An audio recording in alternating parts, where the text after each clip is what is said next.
Tomorrow officially kicks off summer, but the DubSea Fish Sticks are already headed into the meat of their schedule as they prepare to play in their third straight game today, facing off against the Redmond Dudes for the first time this summer in a PIL showdown here in West Seattle. Kyle Sweeney and Angus Trangmo here for Pride Night on this beautiful Saturday night at the Friar, hosted by the Fish Sticks, who jumped back to 500 last night in Tacoma with a 7-1 bounce-back victory over the Studs. And Angus, a big reason for that is a really hot bat and a really hot glove for Rylan Gollard, who's been sitting at the top of the order.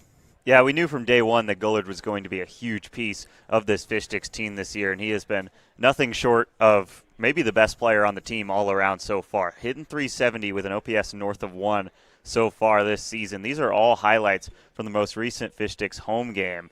Hit a homer, and then that catch just blew me away on Thursday. He also stole home on a pass ball. He scored the only 2 runs of the game for the Fish Sticks on Thursday. So he was basically the entire offense in that one, and he had a great day yesterday in the Fish Sticks win over the Studs down in Tacoma. And for the Dudes, the schedule we talked about for the Fish Sticks has been packed, but the Dudes, the schedule has actually been more packed. They faced off against the Studs at 1 p.m. today. They dropped that one 8-2, and then they had to hustle up I-5 North to get up here in White Center to face off against the Fish Sticks here in a matter of minutes. But that's a pretty quick turnaround. Yeah, it sure is, and this is a tough day, one of the toughest days you can have as a PIL team.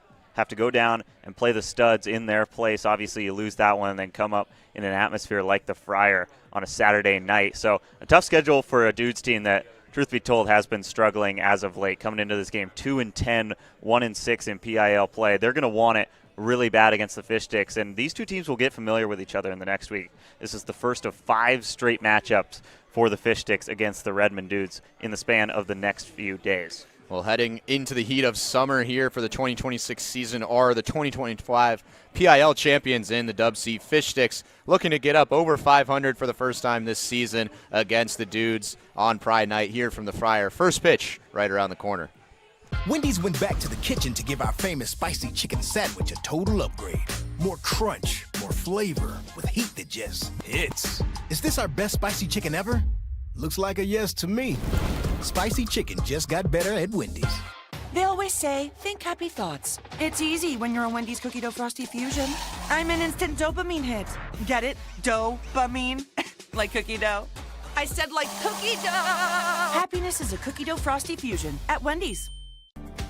For over 15 years, As You Wish Electric has offered the comprehensive electrical solutions Seattle families trust. We are proud to announce that we can now also serve your plumbing, heating, and cooling needs. As we grow, we are committed to delivering the same knowledgeable and friendly experience that earned our spot as the region's top-rated electrical company. Contact As You Wish Electric Plumbing, Heating, and Air today to learn more.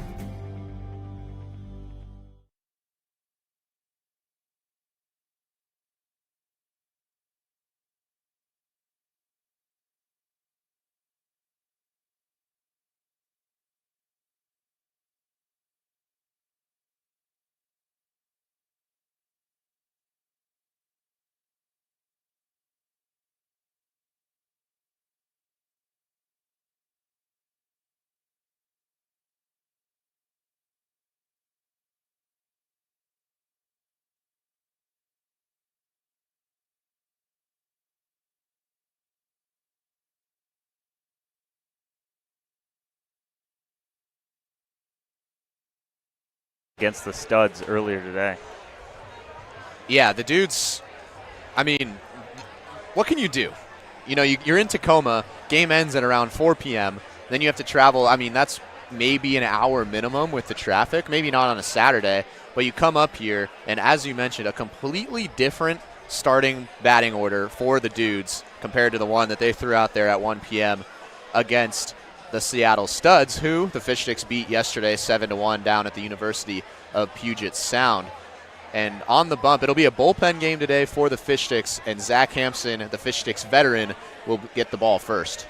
Yeah, brand new lineup for the Dudes, and they've kind of got a tall task set up for them. Zach Hampson going for the Sticks.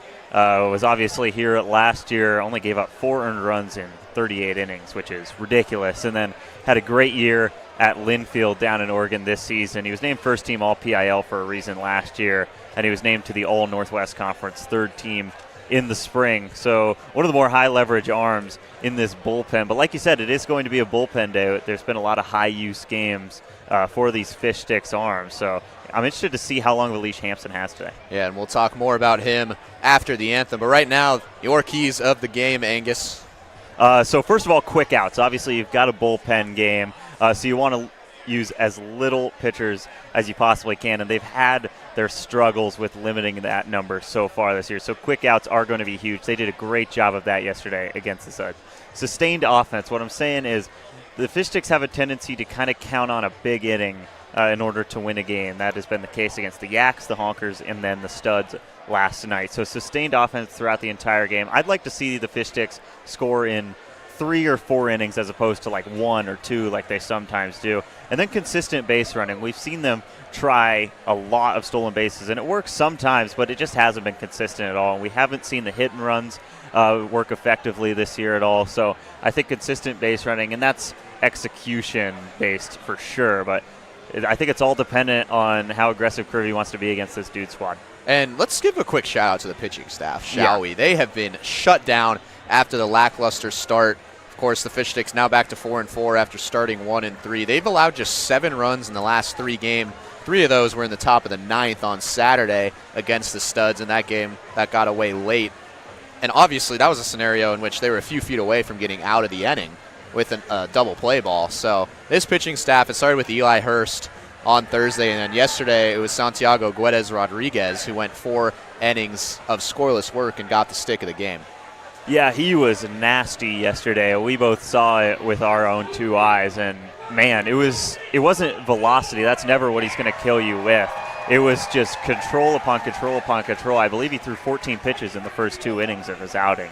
That's something you're not going to see a lot of. So Guedes Rodriguez was great, and then obviously you're following it up with Zach Hampson, one of the best arms the Fish Sticks have this season. And it'll be interesting because this is the 3 of 4 games in this little 4-game stretch in 4 days for the Fish Sticks. They've thrown a lot of arms out, and they're known for having a lot of substitutions with Elliot Kribbe. So how many arms do you think you're expecting to be thrown out tonight? Quite a few. I think the number is going to depend on how long Zach Hampson spends in this game, because there are a lot of reliable guys in that bullpen. It's just a matter of they're probably only going to get an inning or so for each bullpen guy. So I'm gonna say 6. I think Hampson probably goes 4 innings. That's probably about reasonable, and then that leaves 5 innings for the rest of the bullpen. As the Fish Sticks lineup is being introduced, and we'll take a look at the first fish of the game, which happened just a couple of minutes ago, thrown by Tracy Cataldo, the publisher of Seattle publication The Stranger. If you take a look, Crispy coming out in the boat. Coming up here, we'll see probably the highlight of the first pitch so far, courtesy of Nathan Burke. Relief pitcher. Take a look at this catch.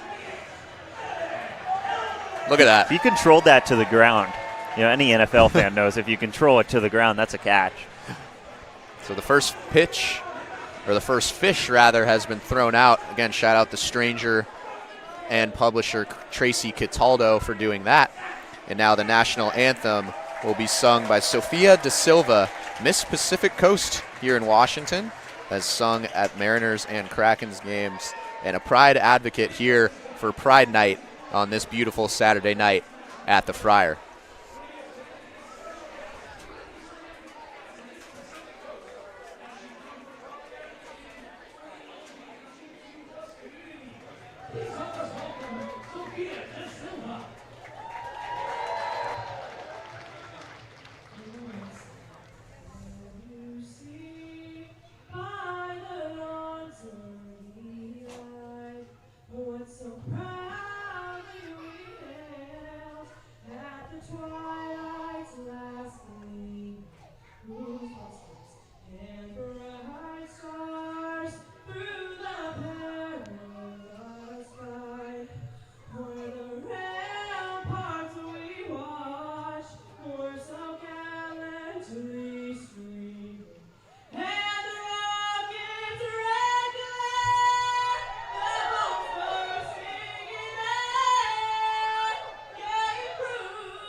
Again, Sophia da Silva there on the national anthem. We are just a couple of minutes away now from the first pitch between the Fish Sticks and the Redmond Dudes for the first time this season. And we go back to Zach Hampson there on the mound. We already mentioned the numbers from last year with the Fish Sticks, pretty eye-popping. And, of course, this is because of his famous off-speed pitch with his slider. Yeah, that slider, I mean, it's been compared to Matt Brash's slider. If you're in the Seattle area and you follow baseball, you're familiar with the kind of slider Matt Brash has. It's got 32 inches of horizontal run, and it just rolls right off the table. It's a nightmare for any righty hitter, and one righty hitter to lead off the Dudes lineup today, and then lefty. So maybe a bit of a matchup-based lineup for the Dudes. We'll start to get a feel for that as the game goes on, but you're not going to see a lot of fastballs from Zach Hampson. It's going to be a lot of off-speed stuff, and it is going to work most of the time. So Hampson will be on the mound. The rest of the lineup, again, a little bit of a new look.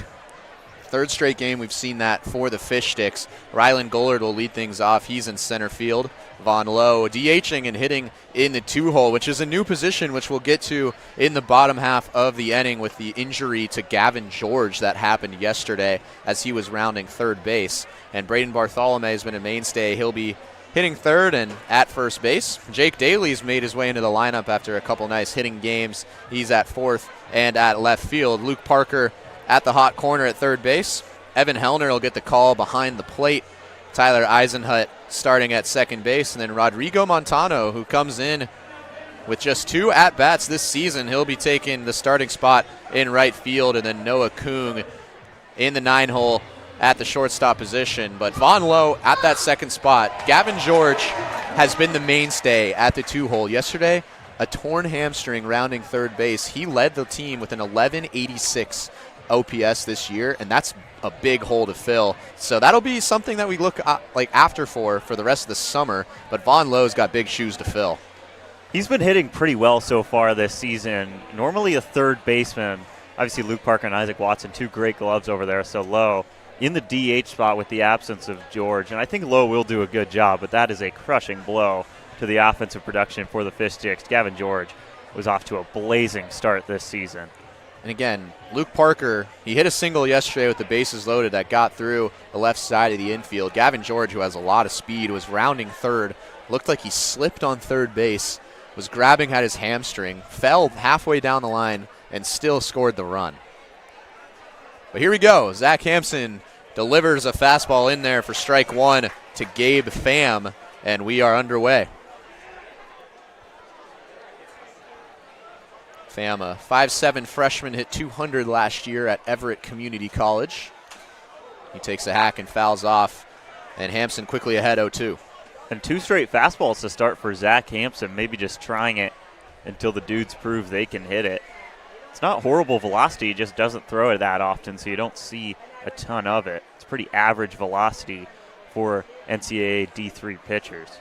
Again, a completely new lineup for the Dudes from their 1 p.m. game, as that off-speed's in there for strike 3, and what a way to start for Zach Hampson. 3 pitches, 3 strikes, and a leadoff strikeout. And that's exactly what I was talking about right before Hampson put together a 3-pitch strikeout. That slider just rolls right off the table for Gabe Pham and just freezes him. He watches it go straight by, maybe a little low, and maybe a generous call, but strike 3 nonetheless. That'll bring up Julian Unai, hitting in the 2 slot. He takes a look at ball 1. Unai, another Everett Community College guy, hit .309 last season with 34 RBIs and 24 stolen bases in 54 games. So a dangerous bat at the top of the lineup. 2 for 3, a couple of walks and 2 runs on Friday for Unai. Got to say that wind, similar to Thursday against the Studs, is just blowing directly out at the fry. That's a big cut from Unai, swing and a miss, but you can see the American Airlines plane flying over there. The wind is just blowing directly out of left center field, so the Friar might be a launch pad to that direction today. Here's the 1-2 to Unai, and that's in there. That was actually a 1-1 count, so now it's 1-2, and again, Hampson again with that off-speed pitch. That off-speed, he's going to live with it, and at some point the Dudes are going to have to realize that and make the adjustment. Hampson looking for his second straight strikeout. This one's hit hard. Look out, Crispy. And foul. That almost did hit Crispy. Yeah, it's a pretty big target. Big mascot there. The beloved for the Fish Sticks. Had to dive out of the way. So 2-2 count to Julian Unai, who stays in it.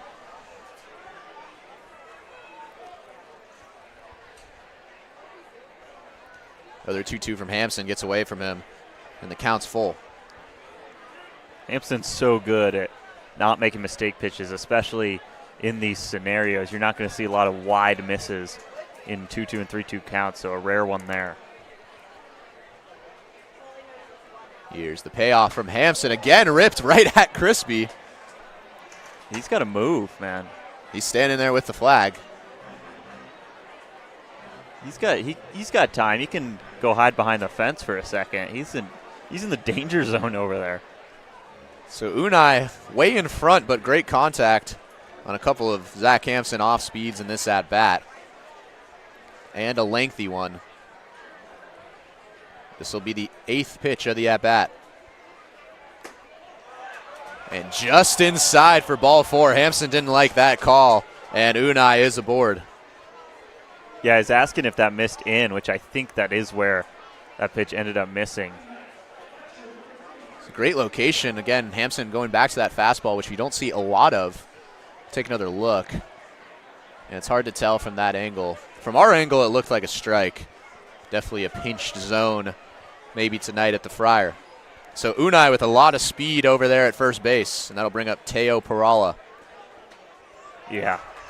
That's for sure in there for strike one. That pitch is so nice when it's working, and this is another righty batter for the Dudes. So righty on righty, Hampson's just going to go to that slider over and over and over again tonight.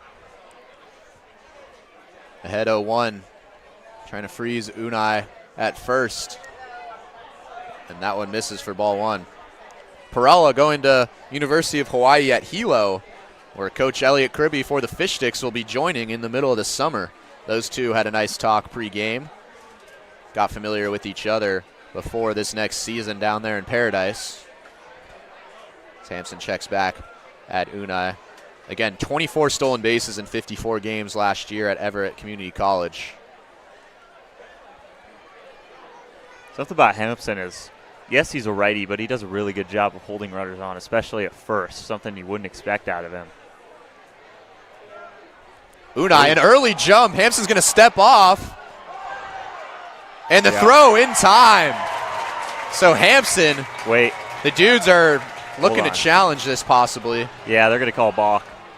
They're going to call a balk on Zach Hampson. He doesn't like that call either, and neither does the rest of this crowd. Again, Unai got a little antsy and just took off before Hampson could go. We'll take another look. So let's see. Foot on the rubber looks normal there. I think it's that front foot moving just a touch that gets him called for it there. I think that counts as starting the motion. I think the Dudes have a point. Just so barely. Slight. Just barely, but I think that is the right call. It's arguable both ways because that could be argued that that's going towards the plate. I think if Unai had stayed at first and saw that motion, he would have taken off. So he'll reach second on the block from Hampson. Now a runner in scoring position for Perala.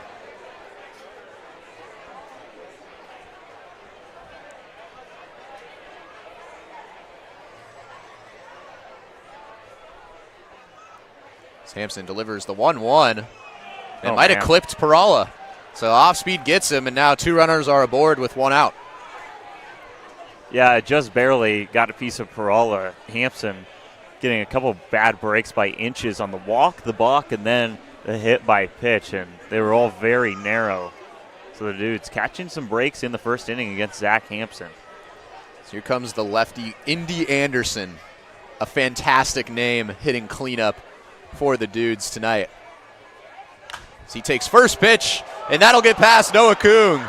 Unai being waved home. That ball just died in the grass in the outfield, and he'll reach with ease. And the Dudes quickly ahead 1-0 here in the first. Indy Anderson was all over that ball, hit very hard through the left side of the infield. And like you said, before Daly could reach it, that ball had stopped rolling So it made it really easy for Unai to score at home. Could have used a throw from Daly over to third. It might have been a close play over at the corner on Perala. Yeah, look at that ball just die. Again, that's thick grass. A big contrast to the turf in the infield. But first and third and one gone. And the Dudes with a run already. As that's strike one to Lucas Coma. Coma playing at third base today. Another Everett Community College guy. Hit .323 last year. 41 RBIs in 48 games played.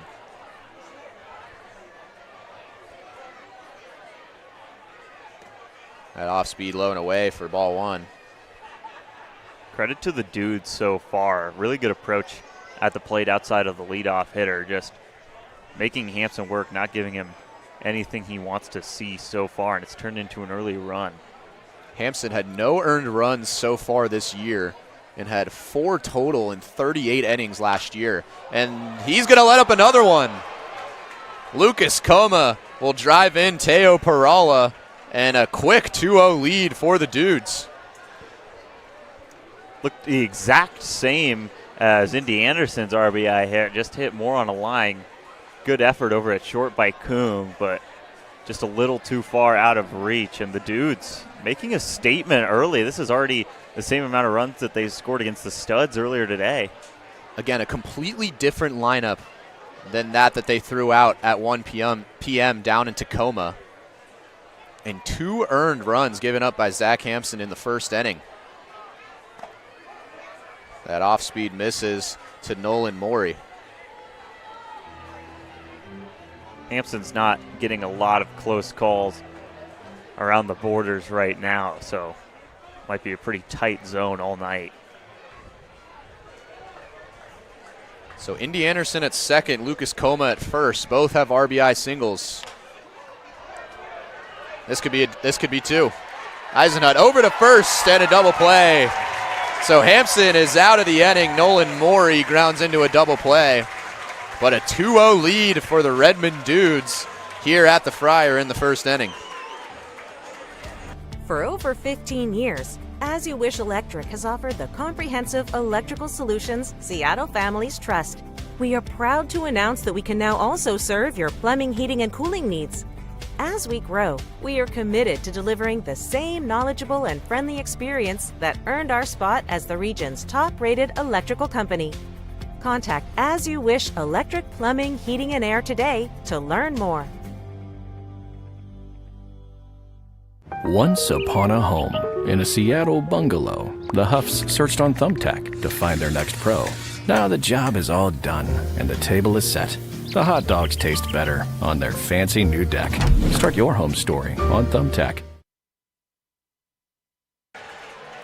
An early 2-0 lead for the Redmond Dudes over the Fish Sticks here at the Friar. Crispy trying to rile up the crowd after a little bit of a stunner in the first inning. Zach Hampson, who doesn't allow up many earned runs, allows 2 in the top of the first.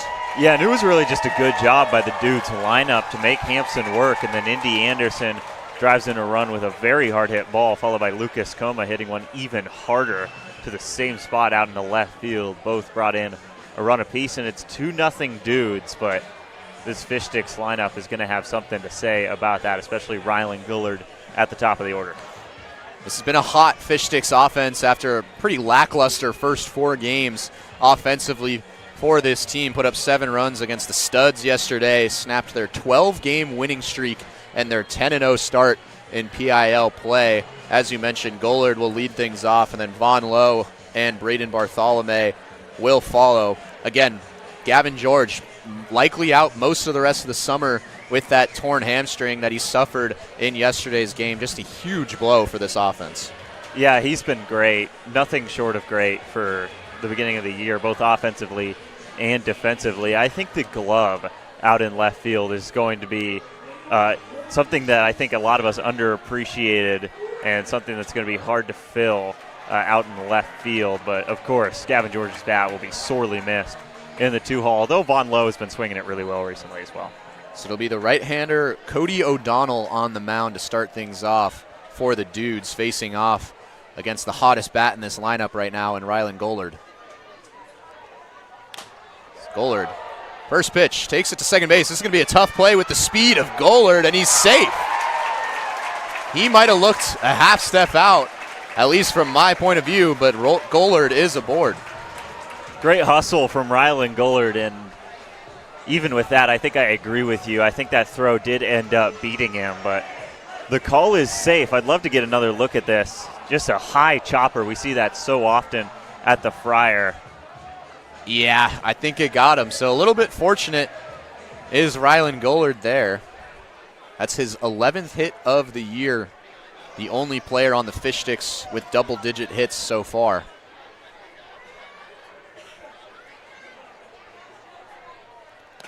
As Vaughn Lowe takes a look at ball one. Lowe in the 2 games against the Yaks and the Honkers where the Fish Sticks went ballistic at the plate. Drove in 6 runs in a span of 4 at-bats. Gollard almost out again over there at first. Again, a lot of speed from Gollard. He'll likely take off on this at-bat. He mostly does when he's on the bags. Living on the edge right now, though. He's trying to come alive a little bit. It's looked pretty easy for him recently, so just making it a little harder on himself maybe. And there he is, caught again. O'Donnell picks him off. Gollard upset with himself. That's the second time that's happened to him this season. And 1 away. Yeah, great move from O'Donnell. Gollard moves kind of just a shuffle over towards second base, and he was done from there. O'Donnell, a great job. An out that he really should have had recorded on the batter, and he picks him off anyway. So the 1-0 to Lowe is in there for strike one. As you mentioned, Lowe, also one of the hottest hitters on this team, has 4 hits and 6 RBIs in his last 3 games after going hitless in his first 6 at-bats to start the year. O'Donnell fires in a fastball that's low for ball 2. So this second hole position, again, with George missing significant time, or at least we expect him to, there might be a lot of names that kind of shuffle around here at this 2-hole spot, as Gavin George had that position down. And his bat will be sorely missed. As Lowe takes this up to middle, weak contact. Zach Seeger, his second ground ball of the inning, and he makes the play. Good on O'Donnell to force Vaughn Lowe to kind of get jammed on that pitch, and it turns into pretty weak contact. Easy play for Seeger over at second. That'll bring up Braden Bartholomew, the right-hander who we've seen hitting in the 3-hole spot for most of this summer. Struggling right now, hitting just 167 this year. He's 0 for his last 8 from the plate, so looking to get things going. And he takes a look at strike one. Bit of heavy dosage of fastballs so far for O'Donnell. And it's worked so far. Still no balls outside of the infield against Rylan Gollard and Vaughn Lowe, 2 very capable hitters.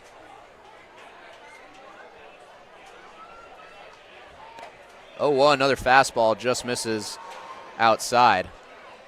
Bartholomew hit really well. 45 appearances last year at Southeastern College in Florida. Hit .303 with 3 homers and 36 RBIs. So Coach Kribbe knows what he's capable of, and he's kept him there in the 3-hole.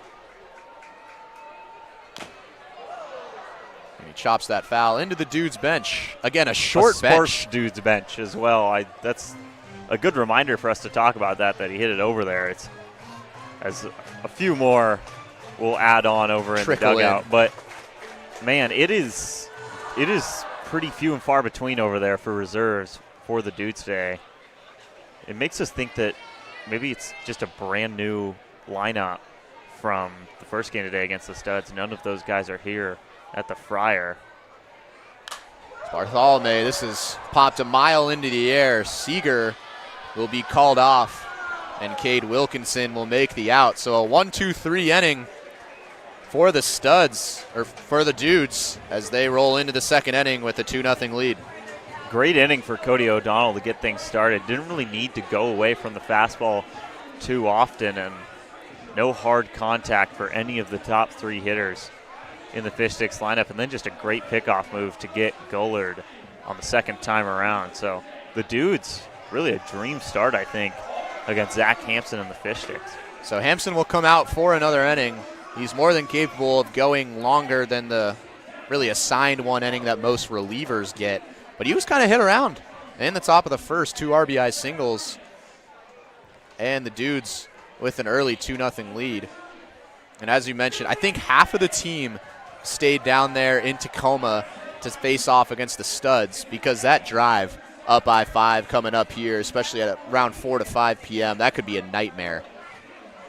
It is on the way back to Redmond, if anything, so it might just be convenient for some of the guys, and maybe that's why the schedule was built that way. But either way, that's kind of just tough scheduling, and credit for the Dudes for taking that on, because the Studs obviously have been the best team in the PIL without question so far this season, and then the Fish Sticks, the defending champions. So not only is that 2 games in the same day, that's 2 games against probably the 2 teams with the highest expectations in this league this season. That was an 8-2 loss earlier today against the Studs down there in Tacoma. It's a 3-game losing streak right now for the Dudes, who are 2-10 on the year. They lost 10-6 to the Merchants on Friday. They actually out-hit the Merchants in that one, but 5 errors in the field killed them in the long run. So Hampson delivers an off-speed in there to strike 1 to Zach Seeger, who we saw had a busy first inning in the field over there at second base. So 7, 8, 9 due up for the Dudes. That one's low. Now a 1-1 count. Zach on Zach here. It is. No, this is the battle of spellings of the name Zach. We've got Zach with an H versus Zach with a K. So this is going to decide it once and for all. A lifelong battle between the Zachs.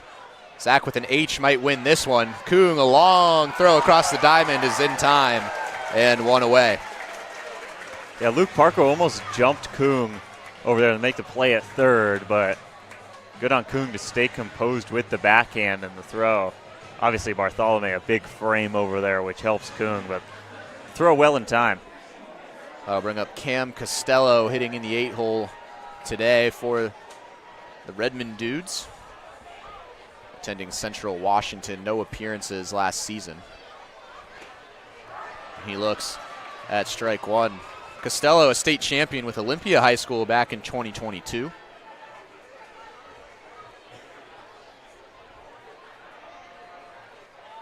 Hampson quick to the plate and quickly ahead, 0-2. This is already looking better for Zach Hampson. Just a lot of hitters tend to get off balance against Hampson, and the Dudes looked right on his stuff in that first inning. So we're starting to see more of regular Zach Hampson's work right now. A little bit more zip on that fastball than we're used to from Hampson. That's a little low for ball 1. But you mentioned it earlier, 32 inches of run on that slider. Only a really mid-80s fastball from Hampson, but those off-speed pitches, that pitch arsenal is the reason why he's been dealing. 2.23 ERA last year at Linfield University. And way out in front of that is Costello, and he swings at strike 3, the second of the day for Hampson, and quickly 2 gone. And that's the off-balance hitting that I was just talking about, that a lot of batters end up having to do against Zach Hampson. You can see Costello just way out in front of that slider, had to load up on the front leg and couldn't hold off before it was too late. And Wilkinson way in front of that for strike 1. Cade Wilkinson, the right fielder, hitting 9-hole tonight. Attending Corbin University down in Salem, Oregon, from Leavenworth here in Washington. And Hampson ahead 0-2. Great sequencing from Hampson. Really this entire inning, but especially to Wilkinson so far. Hampson's been ahead in the count all 3 times this inning. And Wilkinson stays alive.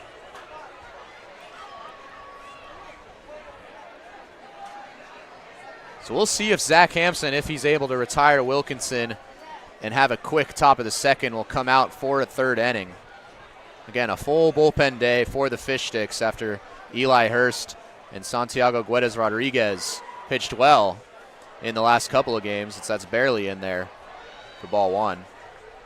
think that ball might have slipped out of Hampson's hand. He asks for a new one. Did look like weird basically spin. Instantly, and I was confused. I was trying to decipher what pitch he just threw. I think it might have been It almost looked like a knuckleball. non-existent pitch in his arsenal. Not seen that one from Hampson this year. We have seen that one. That's a fastball in there for strike 3. Third strikeout and a much cleaner second inning for Zach Hampson. And the Fish Sticks will look to cut into this lead in the bottom of the second. You ever wonder how Crispy gets to the fryer for games? He uses King County Metro's Rapid Ride H-Line.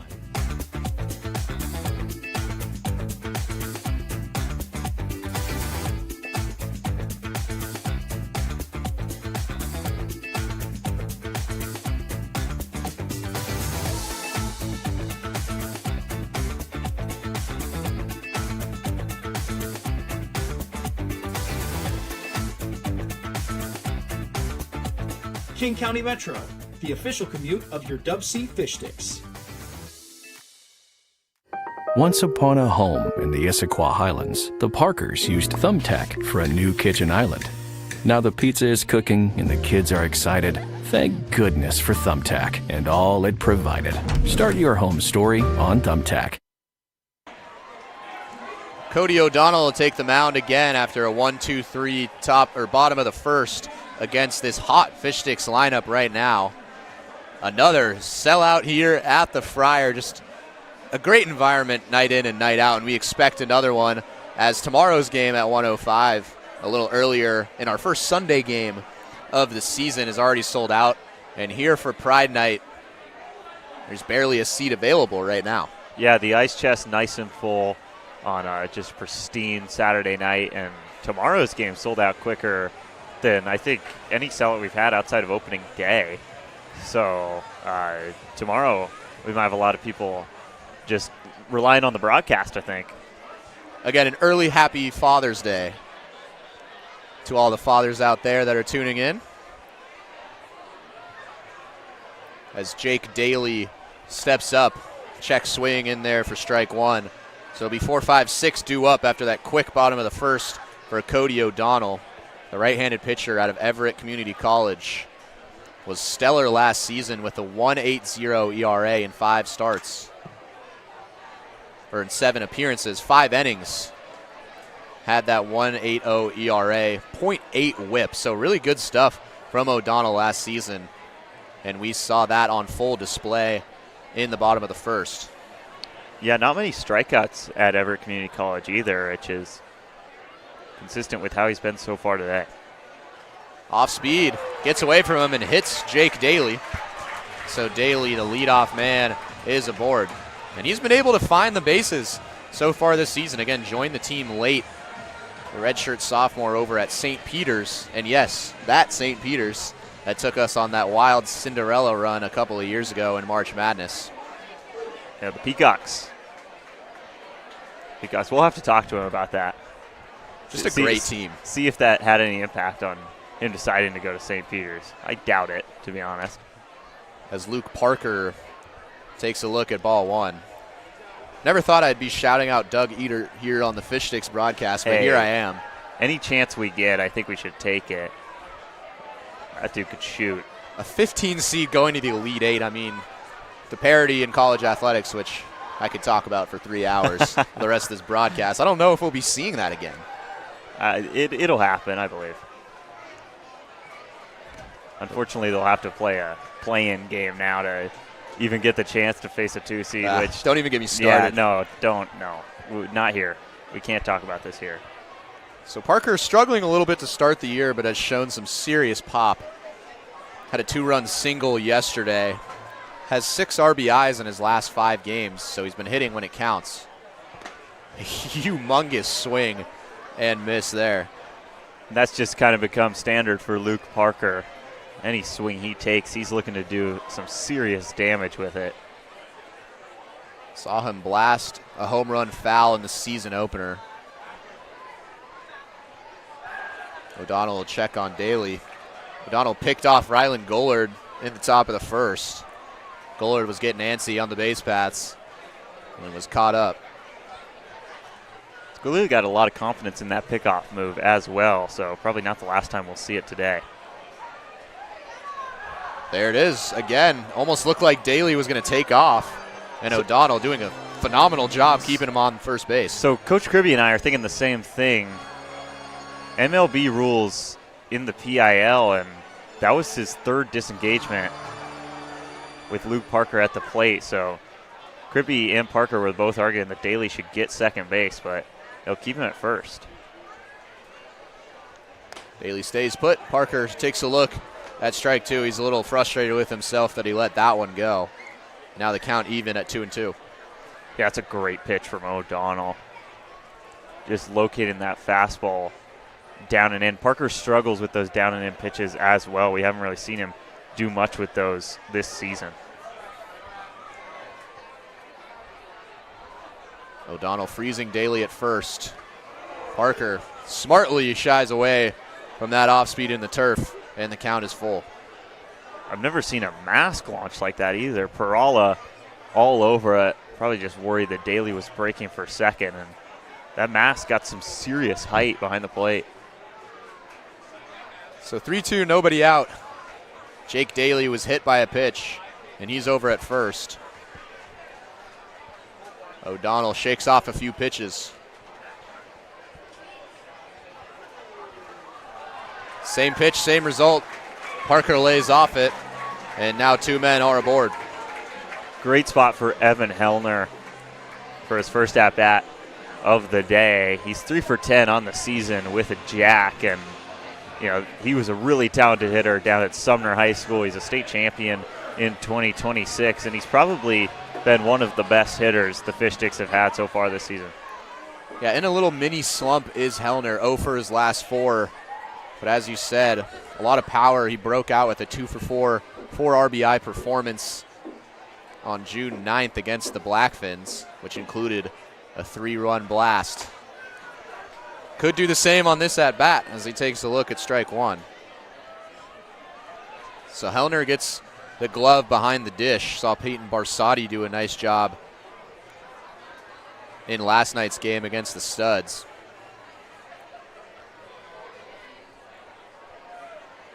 We've seen a lot of fast-moving pitchers on the mound this season in the PIL. O'Donnell is the opposite. Pretty long windup for him. Hellner up the middle. It's going to be a tough play, and it gets past the shortstop Unai. Jake Daly hustling home the tag in time. What a throw from center field from Gabe Pham. And another base running error from the Fish Sticks. It'll cost him a run. Yeah, Kirby sent him, and I don't think it's his fault on the send, and I don't think it's Daly's fault either. Gage Pham, just a beautiful throw up the line, and the tag from Perala was just in time. We'll get another look at it. Just scoots by the shortstop's glove. You can see him have to move up the line. Yeah, that's a great replay right there. Nice job from Perala behind the plate to apply that tag. And Gabe Pham, he was charging in. We've seen a couple of balls on the RBI singles from the Dudes earlier in this game just kind of die in the outfield. Pham was charging all the way in.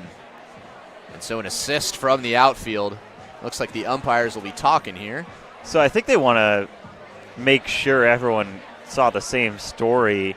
That tag was a little close. Perala, it almost looked like he wasn't able to graze. Oh, our producer, Connor Ryan, just says they're confused on how many outs there are, which I suppose makes more sense. It was pretty clear that that tag was applied on Daly. That would be the first out. It should be one out. The two brilliant minds here in the booth. Again, it was Daly that was hit by a pitch, and then Parker walked. That led off the inning. And that tag there, which looks like it was applied for sure. Definitely interesting that they're having an entire conference just over the number of outs. But looks like we'll get all this cleared up. There should be one away. So Hellner will be credited with the single. Jake Daly gunned down at home after a great throw from Gabe Pham and a nice tag by Perala behind the plate. And that'll bring up Tyler Eisenhut hitting in the 7-hole tonight.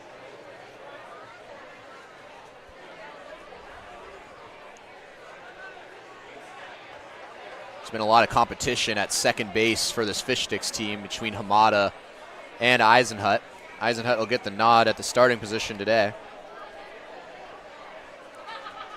So after all that, O'Donnell delivers an off speed. That'll get past Perala. Parker got a great jump and Hellner followed. So now runners on second and third. Perala is going to come out and talk to O'Donnell. And a big spot for Tyler Eisenhut. Maybe a miscommunication between the battery of O'Donnell and Perala there, and the ball just gets by. Perala maybe had a chance at Hellner at second, but pump fakes on the throw. And both runners advance on the pass ball, so Eisenhut, pretty big spot here. Eisenhut, a couple of RBIs this season, hitting just 200, but has a 429 on-base percentage. He's drawn 4 walks already this year. Really disciplined hitter that likes to go at the first pitch. Here's the 1-0 from O'Donnell in there for strike one. I got to say, that fastball is moving pretty fast. One of the faster number ones I think the Fish Sticks have seen so far in PIL play. The Dudes on the Fish Sticks. Yeah, my fault.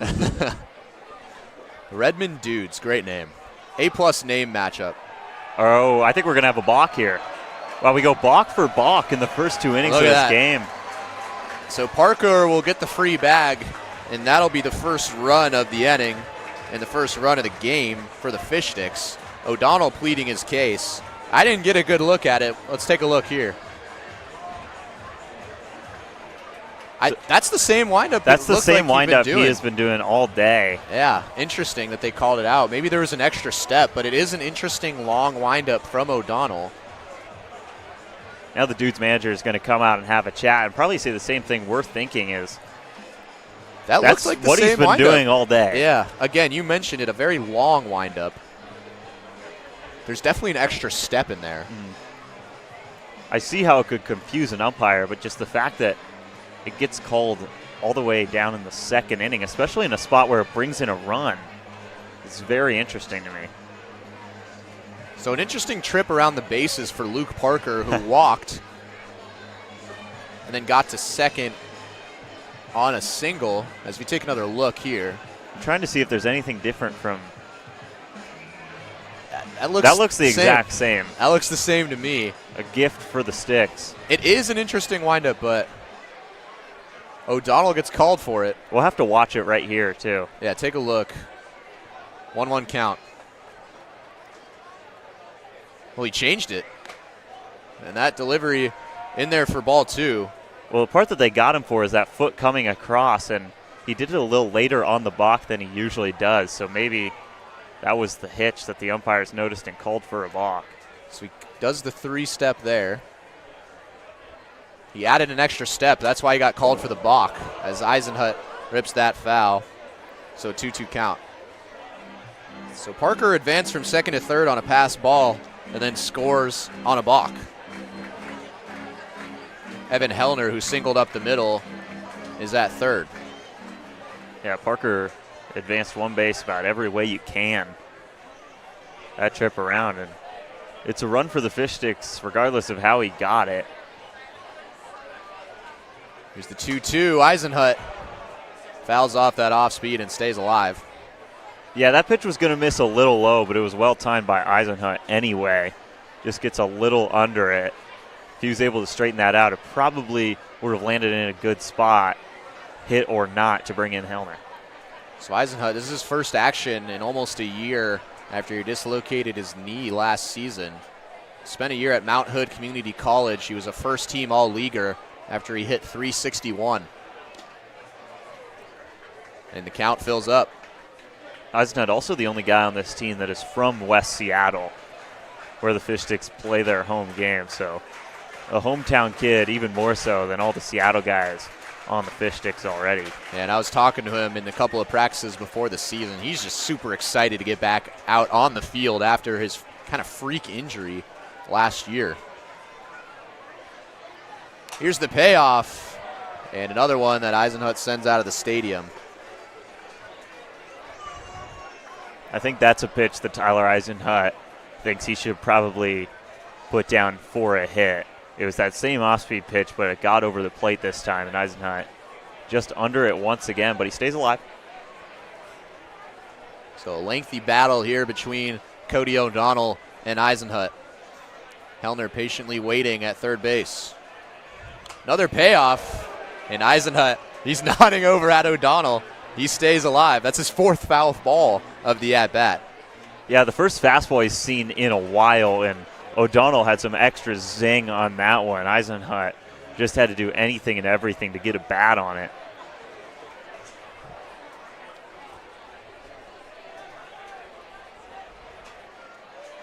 The ninth pitch of the at-bat. Eisenhut up the middle. This will score a run. So Eisenhut does his job out at first base, but the Fish Sticks tie it up at 2 apiece.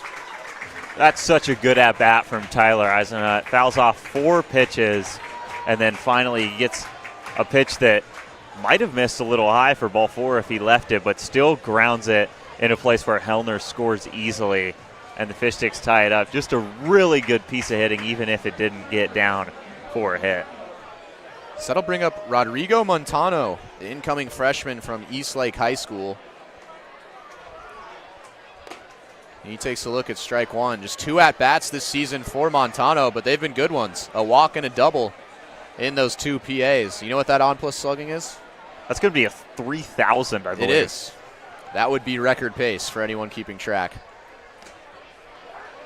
And quickly behind 0-2. Yeah, O'Donnell's fastball, he's really moving today, and you can tell the Fish Sticks might be having a little trouble catching up to it. Montano, listed as a left-handed pitcher, had a sub-2 ERA last year at Eastlake.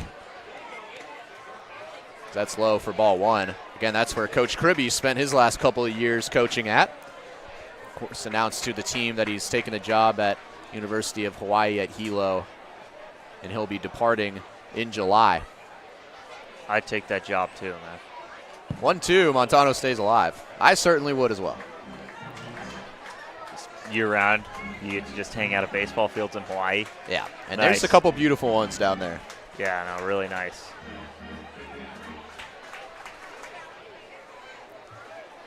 So Montano down 1-2, 2 gone.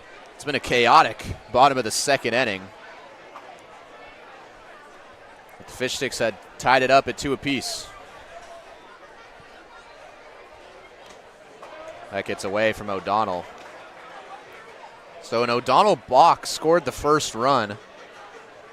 A runner was gunned at home. Jake Daly trying to score on a single from Evan Hellner. And then Tyler Eisenhut just drove in Hellner on a ground ball to second base. And Montano way in front of that. And that's strike 3. So the first strikeout of the game for O'Donnell. And to the top of the third we will go. Kind of a weird start here. Angus, kind of a lot going on. Yeah, not your traditional 2-run inning for the Fish Sticks in the bottom of the second. But they scored 2 runs anyway, and it looks like Zach Hampson's day is done. He goes 2 innings and gets tagged in the first inning. Credit to the Dudes for making him work, but it will be Jaden Mizuno into the game for the Fish Sticks now. Going to be a junior down at the University of Puget Sound from Pearl City, Hawaii. So the Hawaii connections continue to grow in this game tonight. 3 innings of work so far this season. He's given up a couple earned runs on 6 hits. Worked a 2.03 ERA in 13 innings with the Loggers last spring. Best ERA on the team as the fishing frenzy is going on here at the end of the second inning down the first base line.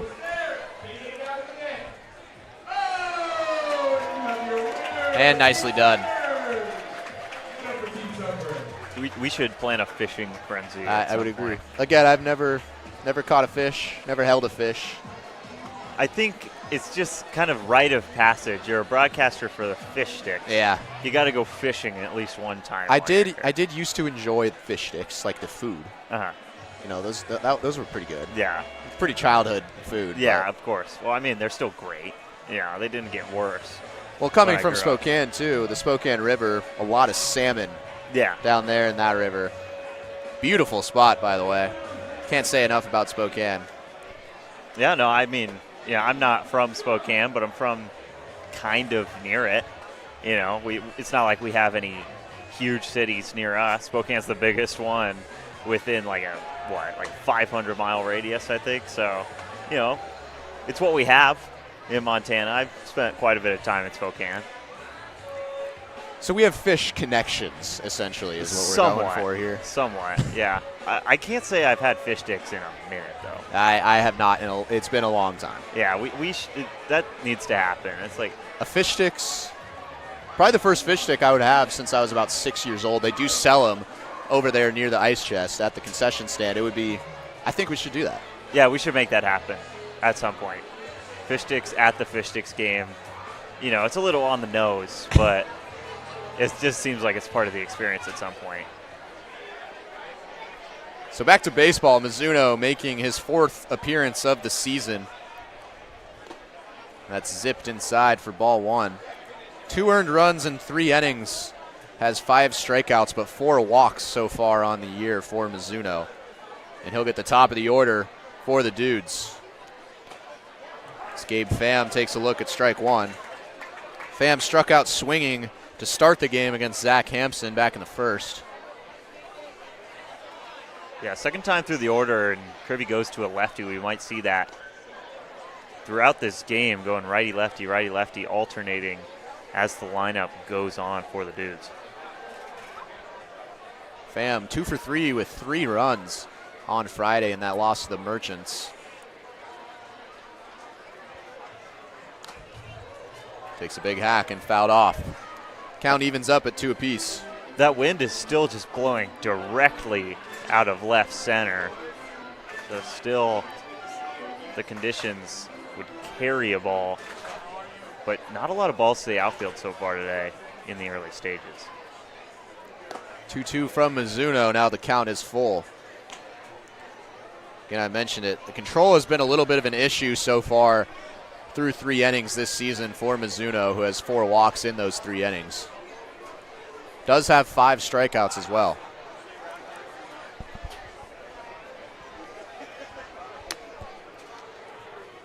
Here's the payoff, and Pham stays alive. I've seen a couple deep counts already on both sides. Just saw Tyler Eisenhut go a 10-pitch at bat and eventually drive in the tying run back in the bottom of the 2nd.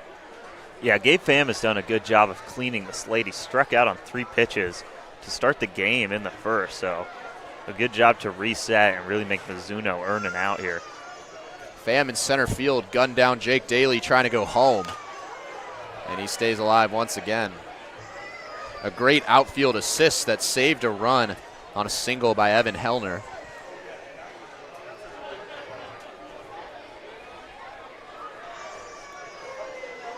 As the battle continues. Not making it easy for Jaden Mizuno in his first at-bat in relief. And this one's taken towards Luke Parker. And it looks like they will be called out. Bartholomew had to get off the bag a little bit on that throw, but Mizuno comes away and wins the battle. Braden Bartholomew is very talented with the glove over at first. We've seen him make a couple plays like that this season where the throw maybe isn't ideal, but he's able to haul it in anyway. I liked Mizuno just hitting the deck and making sure that throw did not catch any piece of him. See, look at this.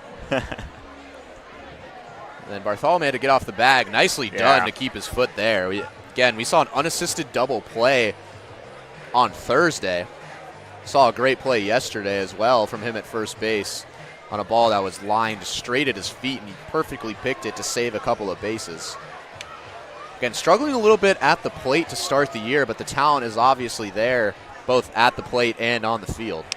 And he's been the mainstay at first base all season. Yeah, there's a reason that he hasn't moved from that 3rd spot in the lineup yet, and he's worked a lot of good at-bats, and it's turned into quite a few runs batted in, given that he only has 5 hits this season. So that'll bring up Julian Unai. Unai forced a walk off Zach Hampson, then advanced on a balk. Again, 2 balks, 1 by each team so far. As he fouls that, now it's a 1-1 count. Averaging a balk an inning right now. It's not something I expected to say. No, not at all. Unai would eventually score on a single from Indy Anderson, who we are going to have some talks about for first team all-name here in the PIL. we're starting to build a roster up here in the booth. Nice pitch from Mizuno. That fastball, it is the pitch that he likes to lean on when he needs a strike. And like you said, he's had control issues with it, but when it's on, it's on. So Kribbe came out to calm him down a little bit. And the 1-2, Unai thought about it. Didn't go around. Pretty desperate appeal from Hellner. Unai was nowhere close to offering at that pitch. And Unai, another Everett Community College guy, hit .309 with 34 RBIs last season. Put together a really strong freshman campaign. And again, stays alive. So 2 deep counts now for Jaden Mizuno. Yeah, they're really making Mizuno earn his outs. Already at 13 pitches. This is going to be the 6th pitch of the at-bat, and it took 8 on the first batter. Another 2-2. This one's hit well towards left field. Daly looking, and it's gone. Unai stumbles over there at first. But what an at-bat for Julian Unai. And the Dudes are back on top. Yeah, the wind just carries it right over the left field fence. Not a great read from Daly, but that ended up not mattering. And Julian Unai gets that fastball, and Mizuno really did locate it well, but Unai was all over it, and he does exactly what he needs to do. Goes oppo. The first opposite field home run of the season here at the Friar. Got some oohs and ahs from the crowd, but Unai having a night so far. And we're in the 3rd inning, and that home run puts the Dudes back on top. Teo Perala takes ball 1. Perala was hit by a pitch by Hampson. Might have been a little rattled after he was called for that balk earlier in the at-bat. Perala also came around to score on a single from Lucas Coma. And that's in there for a strike. We haven't really seen Mizuno give up huge contact like that this year, so I'm interested to see how he responds in this situation. Here's the 1-1 well off the plate. And this might be Mizuno's only inning of work. He's had 3 appearances and seen only 3 innings so far this year, as this is going to be a bullpen game for the Fish Sticks. That one's taken towards the right side of the infield, and that'll get through for a base hit. So the Dudes doing damage right now on Mizuno, and Perala is aboard for the 2nd time.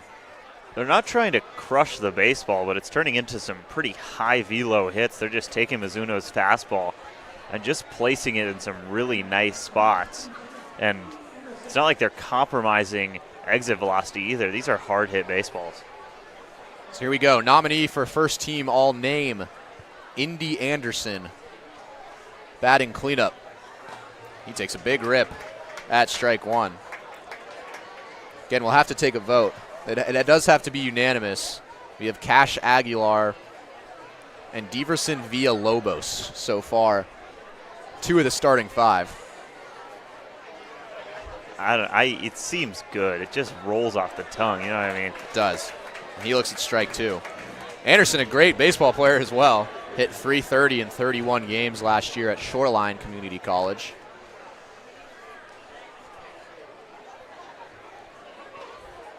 Takes a look at that one in the turf. So 1-2 count.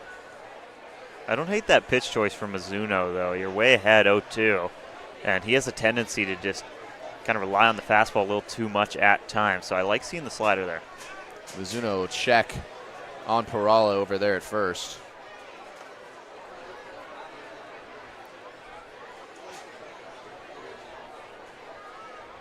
We did see a stolen base attempt from Unai, who just sent one over the left field fence, ended up in a balk. And watch out over there at the Dudes dugout. But Indy Anderson stays alive. How about the Dudes just refusing to strike out in the 3rd inning so far? Mizuno's pitch count is already up to 22, and he hasn't been pitching awfully. It's just been the Dudes will not go away in these at-bats. That one high, so another deep count, as you mentioned, for Mizuno. just struggling to put away batters. Count evens out at 2 balls and 2 strikes. This count goes 3-2. Perala might go over at first. And it does. So yet another full count.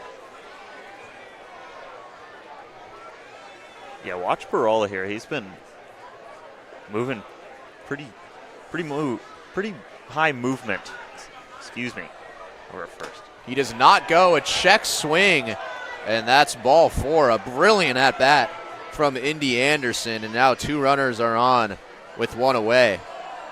I don't know how he held off on that pitch, but great work from Indy Anderson. Mizuno just looking at his dugout, a little confused. I think he was expecting that to be called strike 3. Take another look. Oh, yeah. Ooh, I think he did end up going around. That is generous. Indy Anderson maybe catches a break.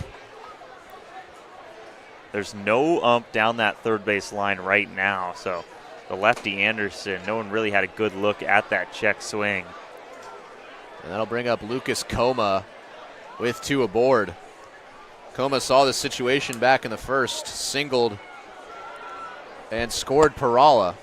So deja vu here in the third. Perala at second. That's up and in for ball 2. The control issues are starting to show up for Jaden Mizuno. And on a bullpen day, you obviously want to keep him in as long as possible. But we'll see how much patience Kirby has. It looks like Hellner is just going to have Jaden Mizuno take a deep breath here. I think that's a smart move by Evan Hellner. So Mizuno got the count full against Gabe Pham. He grounded out to Luke Parker over there at third base. And then Julian Unai ripped an opposite field home run to give the Dudes the lead. And then Perala singled to right field. He's at second base, and Indy Anderson just worked a walk. And he's at first. And the pitch count is stacking up. Mizuno now sitting at 27 pitches. Still 1 out into the top of the third. And he delivers high, a 3-0 count to Lucas Coma. It's the part of the order that did the damage back in the first inning, and doing so again here in the third.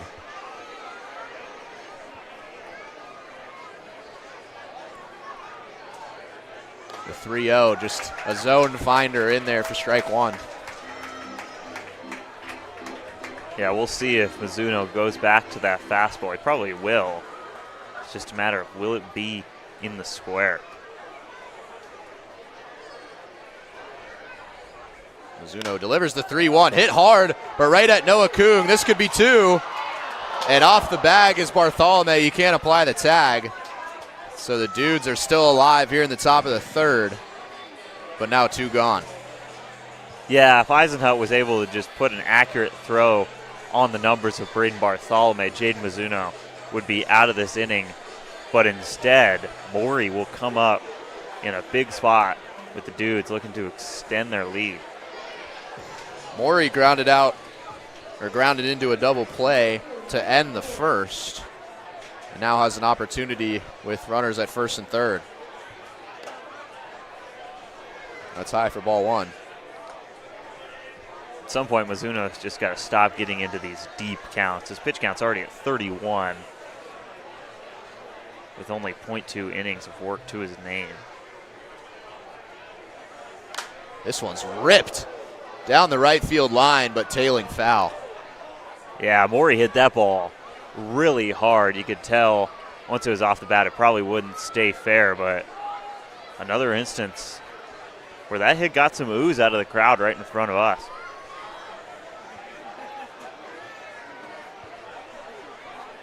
So 1-1 count now to Maury. Coma at first and Perala at third. It's been a long inning for Jaden Mizuno in relief of Zach Hampson. 1-1, ripped towards the exact same spot and foul again. Yeah, very, very, very similar. Mizuno, another fastball on the outside half, and Maury a little late to the party once again. if he was able to straighten either one of those out just a little bit, it's likely 2 runs coming in to score. And Como was taken off early, and I think that Maury was able to find a piece. Boy, that was pretty gutsy there from Lucas Como, as Mizuno, the lefty, was looking at him the whole time. Yeah, Mizuno just chooses to focus on the batter, and he threw a pretty good pitch, but another instance of the Dudes just finding ways to foul 2-strike pitches off. This time it's Maury. 2-2, and finally Mizuno is able to finish off the batter for strike 3. But Julian Unai puts the Dudes back on top. A 3-2 lead going into the bottom of the third.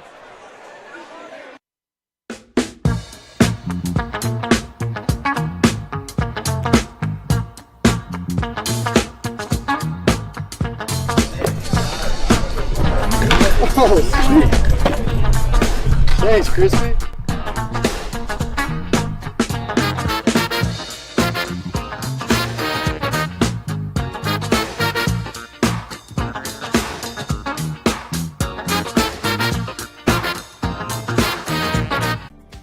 For over 15 years, As You Wish Electric has offered the comprehensive electrical solutions Seattle families trust. We are proud to announce that we can now also serve your plumbing, heating, and cooling needs. As we grow, we are committed to delivering the same knowledgeable and friendly experience that earned our spot as the region's top-rated electrical company. Contact As You Wish Electric Plumbing, Heating, and Air today to learn more. So been a back and forth first few innings between the Dudes and the Fish Sticks here at the Friar. Another sold out crowd here on Pride Night. A beautiful Saturday night. The sun has been shining pretty much all summer long so far for the Fish Sticks. But 2 in the top of the first for the Dudes. And then the Sticks responded with 2 of their own in the bottom of the second. And a solo shot from Julian Unai gave the Dudes the lead right back as Cody O'Donnell back out for another inning of work. Yeah, Unai hit that ball on a line, and obviously wind is going to assist any ball that is hit in the air to left field today. So Unai, maybe a bit of a lift, but probably would have gotten out regardless. That ball was hit very hard, as there's a conference between the Dudes head coach and a couple of the umpires here at the Friar. And you know what he's talking about? He's talking about the delivery from O'Donnell, which he was called on a balk on in the last inning. He's talking about that kind of shifty delivery he has with his left foot, his leading foot, on his pretty extensive delivery. Yeah, I said this in the moment as well, but it was just so interesting that they ended up calling it in that situation for the first time. Obviously, he's been throwing like that all game, as that is his windup. So it's interesting that they call it out in a situation like that. We didn't see too much different from a normal pitch. And then he did switch his windup after too. And he did make a small adjustment, but it's nothing grandiose that changed, nothing that really seemed punishable, you know what I mean? Well, and that was a big balk because it did end up costing them a run. That was how the first run came across for the Fish Sticks. Was on that balk, Luke Parker would come in to score. I think that's what they were talking about, as Noah Kung is patiently awaiting his turn at the plate. It'll be 9-1-2 due up for the Fish Sticks, and Kung will finally step in. 2 for 11 start the season for Kung, but he's worked 3 walks, one of a collection of guys that has really been disciplined at the plate for the Sticks. Little off balance, but he takes a look at ball 1. I think he just got lucky that that pitch wasn't in the zone. Just thrown off by the delivery of O'Donnell to start it off. At off speed, almost hit the plate for ball 2. Kung, an incoming sophomore attending Brandeis University, a Division III, all the way near Boston in Massachusetts. Has played really well at short on the diamond so far this summer, has just struggled a little bit at the plate, as you mentioned. That time he was just way behind O'Donnell's fastball, which has some pretty good zip on it.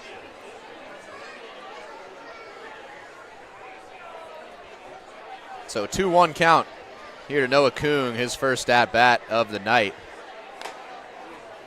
And that one misses, ball 3. Yeah, Kung has been disciplined all season, and obviously a great leadoff runner to have with the top of the order waiting around the corner.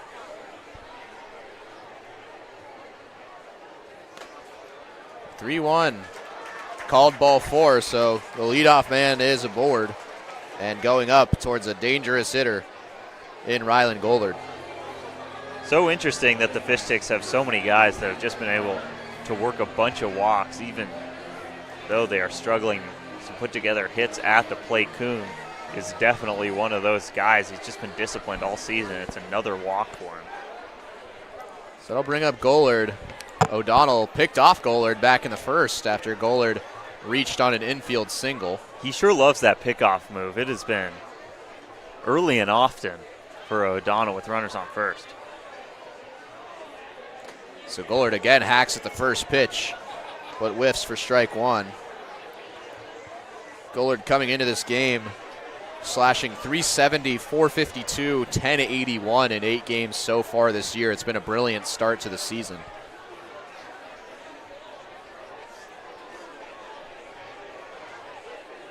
And he shows bunt. Haven't seen that often from Gollard. That's strike 2.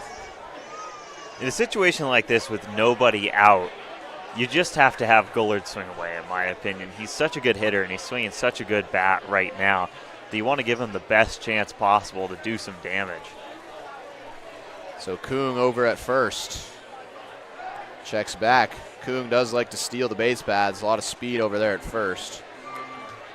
Gollard hit .329 last year at Linfield University, where we saw Zach Hampson, who also attends there. A couple Linfield residents on this Fish Sticks squad. Tyler Eisenhunt, another Linfield Wildcat on this roster. Here's the 0-2, and Gollard stays alive.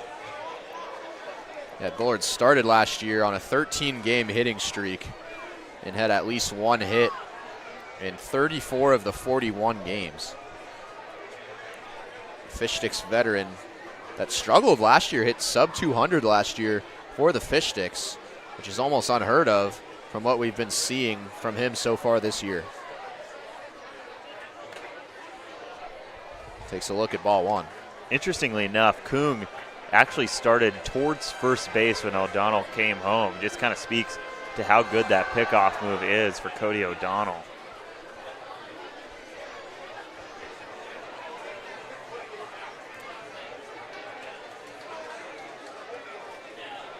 Here's the 1-2 incoming for Rylan Gollard, one of the top players in the PIL. And he hacks off another and stays alive. Gollard has been a tough out all season, but he's doing a really good job of fighting off O'Donnell's fastball with some pretty solid velo behind it. This would be a big out for O'Donnell, though. Another 1-2 incoming. Kuhn takes off. That ball in the turf. Going to be a tough play. And Kuhn will take the bag. Kind of got lucky with that pitch. Just spiked out of the hand of O'Donnell. No real chance for Perala to make the throw in time. But a great jump for Kuhn regardless. And now Gollard has a runner in scoring position. Gollard at the leadoff spot for most of the year. Tied for second on the team with 6 RBIs.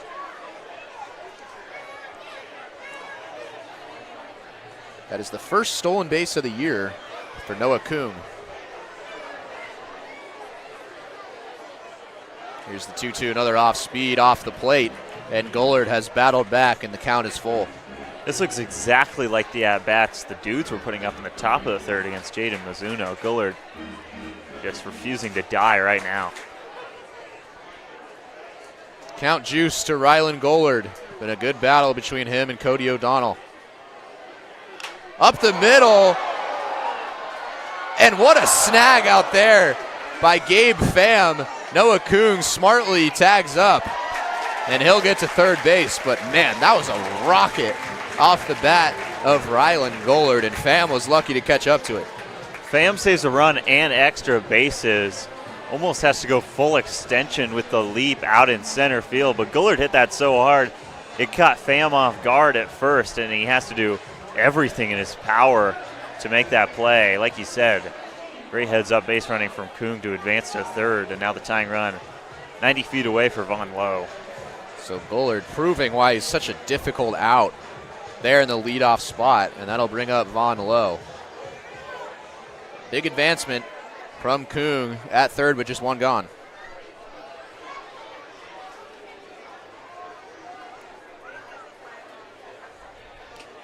Lowe was thinking fences there on that off speed, but out in front for strike one.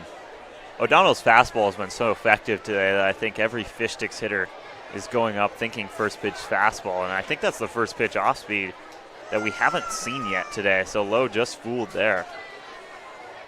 Another off speed down the third base line, and that'll get through. Kung will come in, and Lowe with a stand-up double, and Von Lowe is cooking with the hot grease right now for the Fish Sticks, who have tied it up at 3 apiece. Another grade A grease stroke from Kyle Sweeney, and Von Lowe, I mean, he got hot in the month of March at Tacoma Community College, so obviously he can get hot in a hurry at the plate, and recently he has just been swinging the stick so well. That's a great piece of hitting that just barely stays fair within the third base bag, and Von Lowe continues to just drive in runs with seemingly every hit he gets. Again, Lowe hitless his first 8 at-bats this season, just now tied for the top of the team lead with 7 RBIs, all of which have come in the last 4 games. So getting hot at the right time, and as we've said, with Gavin George expected to miss extended time, Von Lowe might be taking his place there in the 2-hole spot. Yeah, it's a very competitive battle for infield reps on this team, and I think Von Lowe is starting to find his way into the lineup at the DH spot. Might be something we'll see a lot of down the stretch this season. That'll bring up Braden Bartholomew. Back and forth we go through the first few innings between the Dudes and the Fish Sticks. Von Lowe just tied it up, and now Bartholomew looking to bring him in. That first pitch misses from O'Donnell for ball 1. Bartholomew flew out to the right fielder, Cade Wilkinson, to end the first inning. Now 0 for his last 9 from the dish.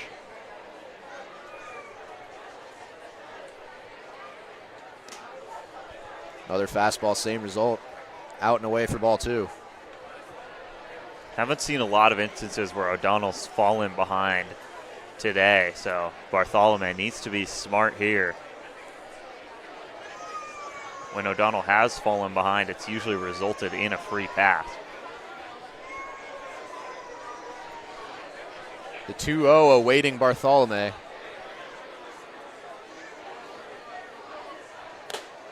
And that was in there. I think Bartholomew was thinking about taking a hack at that. That's a zone finder for strike 1. Yeah, that fastball moves, so the Fish Sticks are having to be pretty decisive at the plate, and Bartholomew right there probably makes the wrong decision on a fastball that was pretty center cut. 2-1, only 1 gone.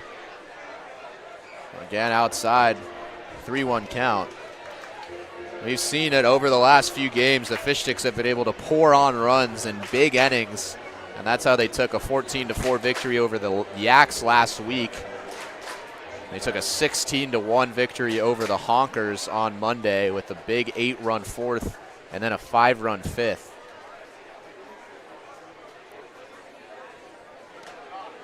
And same location, and Bartholomew is aboard. We talked about sustained offense as one of the keys to this game, and obviously it is still very early.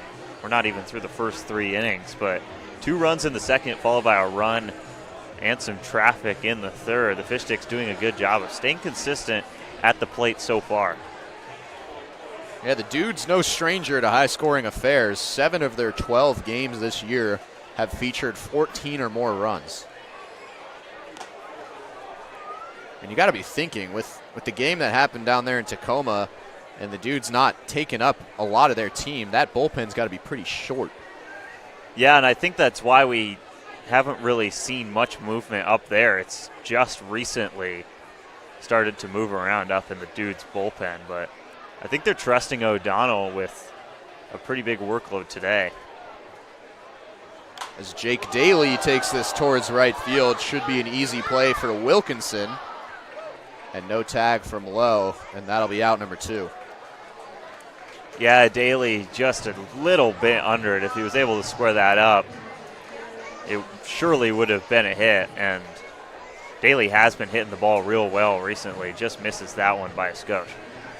That'll bring up Luke Parker, who had a fun second inning. He walked and then advanced to second, got to third on a pass ball, and then scored the first run on that aforementioned balk that we were talking about to begin the inning.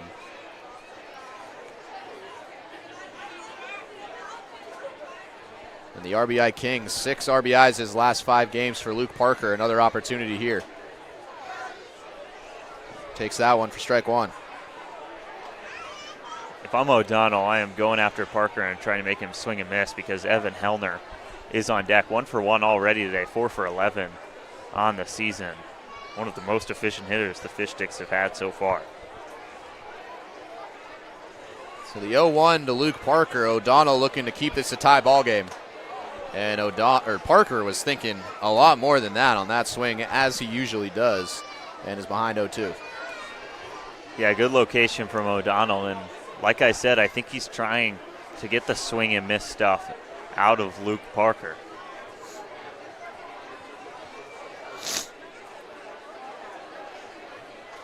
So Von Lowe drove in the tying run. He's on second. Bartholomew walked. He's at first. And outside the zone, a close one for Parker, but he stays in the count. You can see a bit of indecisiveness on Parker's face. He thought that might have been strike 3, but it did just miss on the outside half for ball 1. We'll see if Parker dials it back at all. Likely no, to be honest. Here's the 1-2. That's again out. A no doubt ball that time, and the count evens out. I really like to watch Perala behind the plate. He moves so quick for a catcher when he's back there, and he's kept a lot of spike balls from O'Donnell in front of him so far today.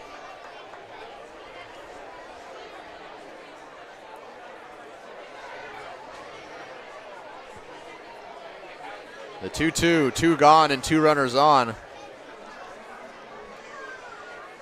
O'Donnell delivers, that time off speed. Lowe's going to take off, and Perala couldn't decide who to throw to because both runners took off, and now 2 more in scoring position. Well, I just got done talking about how Perala has kept a lot of stuff in front of him today, and that ball just bounces right by him because, of course, it does, and now runners on third and second. 3-2 count, so obviously O'Donnell going after Parker with this pitch. I think we're in the double digits of announcers' jinxes so far this season. We're very good at it. Here's the 3-2 ripped down the line and just a hair foul. Boy, that ball was ripped about 200 miles an hour off the bat of Luke Parker, and the Dudes are fortunate that that tailed foul. Von Lowe had to vacate the area going towards home. Get another look at that. Wow. And towards the ice chest out there in left field. And that's the type of power and exit velocity we've come to expect with Luke Parker when he makes contact.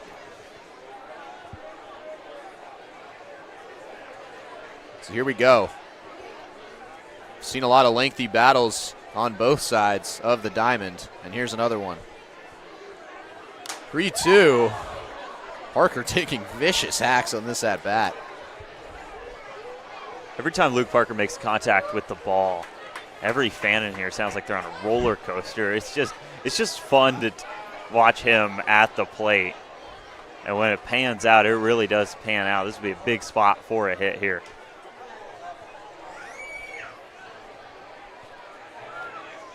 Here's another 3-2 off speed inside, and a nice at-bat from Parker, and now the bases are juiced. And so for Evan Hellner as well, already 1 for 1 in this game. At least the team with 7 runs batted in.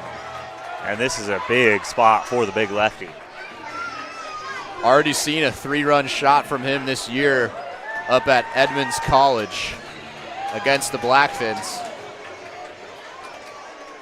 And with 2 gone and bases loaded, this is an opportunity to break this game open.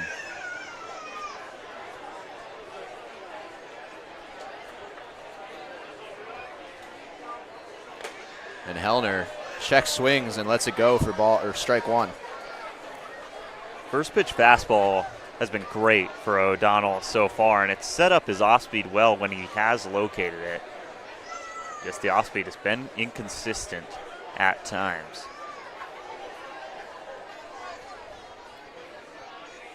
Here's the 0-1. Hellner got a little excited. Good pitch from O'Donnell. That's strike 1. Or strike 2, excuse me. Now Hellner is going to have to fight something he does not excel at.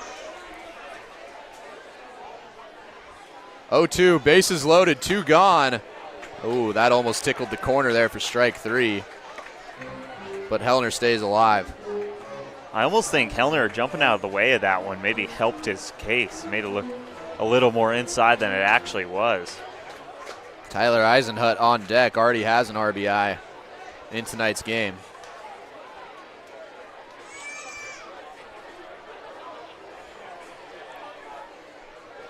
Here's the 1-2.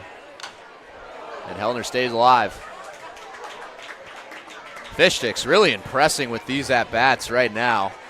Both Bartholomew and Parker walked, and they're at second and first. And again, Hellner refusing to go away. He gets a fastball that he likes to see. That's dangerous for the Dudes. 1-2 from O'Donnell. This one's hit hard into left field, and it's dropped.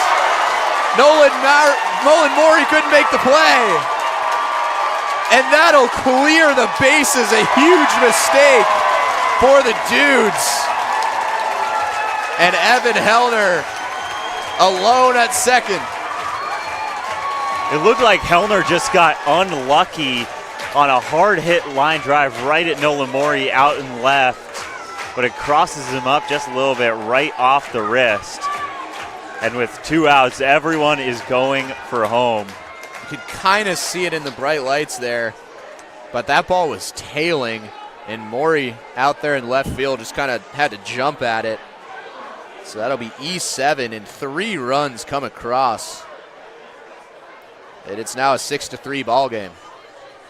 Yeah, you got to think Morey's probably battling with the setting sun over the left field seats here at the Friar. So a lot of factors there on that hard hit ball by Hellner, but a play you really should have made, and now this is a brand new ball game because that ball gets down. Interesting that Eisenhut turned around to bunt there with 2 gone. I don't know if he likes that decision. Again, had an RBI ground out back in the second that scored Evan Hellner.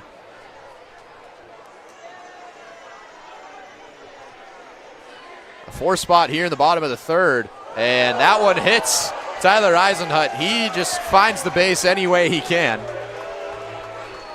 And Rodrigo Montano will come out in a mound visit now for Cody O'Donnell. Yeah, and with how short the Dudes bullpen is today, obviously, you know, that error is going to hurt in any situation, but it is especially put under a magnifying glass with the short rotation the Dudes are running. So it will be the day for O'Donnell. And yes, it says 6 runs for the Fish Sticks. I don't think Cody O'Donnell pitched all that bad today. He really didn't. As we take a look at the upcoming schedule for the Fish Sticks, again, tomorrow, the first Sunday slate, the Seal Slingers jerseys will be out. Gates will open at 11:35, first pitch at 1:05. And then next $3 Thursday against the Dudes again. First pitch at the regularly scheduled 6:35 time, and then we'll do it again on Saturday. So the first of 4 tonight against the Dudes, 4 straight PIL matchups for the Fish Sticks, who have started 1-4 in PIL play after winning the whole thing just last season. get back in this race, obviously, you know, those games against the studs and the Blackfins and those teams that are off to good starts are going to be huge.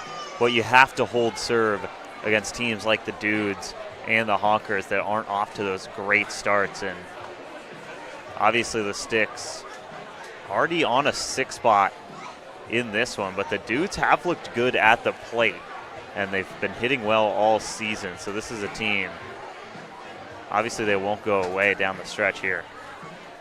So Cooper Hancock, the hard-throwing right-hander, will come in relief of O'Donnell. Hancock, a member of the Eastern Oregon baseball team last year. A product of Moses Lake, Washington, went to Moses Lake High School. And the inning's far from over for the Fish Sticks. They got 2 aboard after Evan Hellner cleared the bases in what looked like a line out that should have been caught out there in left field with the bases loaded.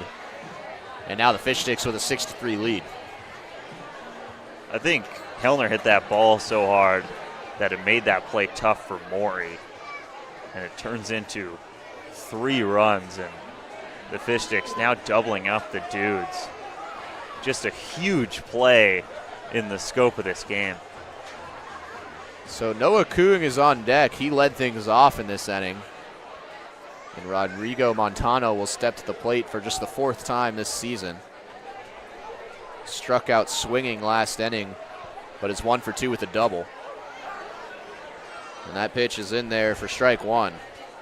It's clear already that the velocity for Hancock is down from O'Donnell. An adjustment for the Fish Sticks lineup.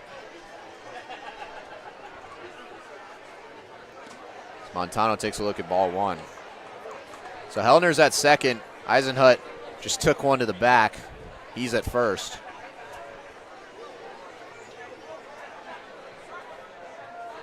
A 6-3 lead suddenly for the Fish Sticks. Montano grounds this to second, and that should be the inning.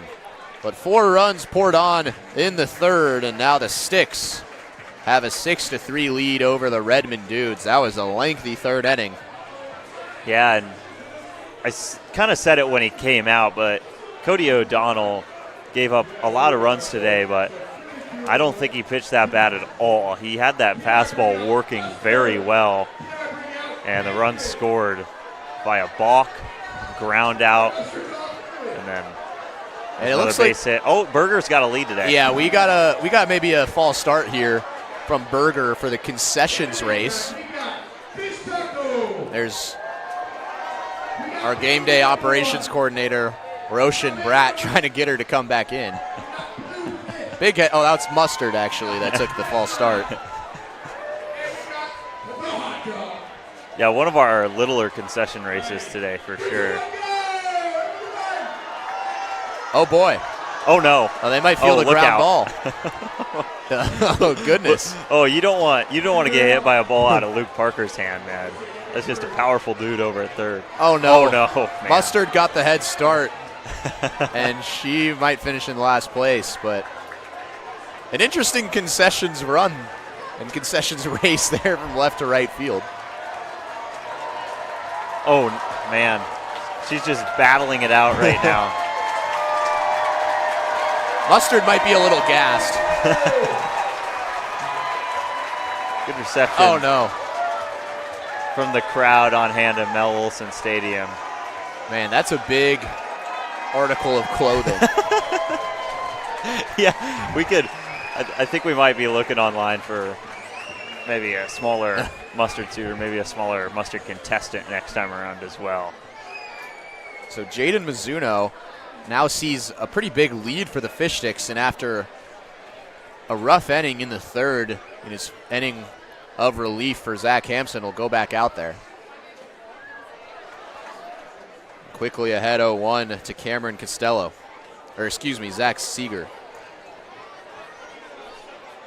Surprised to see Seeger ahead of that fastball. Maybe he was sitting on it and his eyes got a little too big. So it'll be Seeger and then Costello and then Cade Wilkinson. The Dudes suddenly have a lot of ground to make up. Taking 2 separate leads in this one, but the Sticks taking it back with a 4-run spot in the bottom of the 3rd. That one driven foul.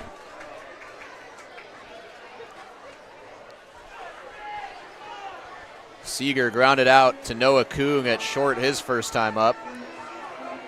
2025 Eastside Catholic grad. Was 1 for 5 with 3 strikeouts on Friday against the Merchants. The count evens out.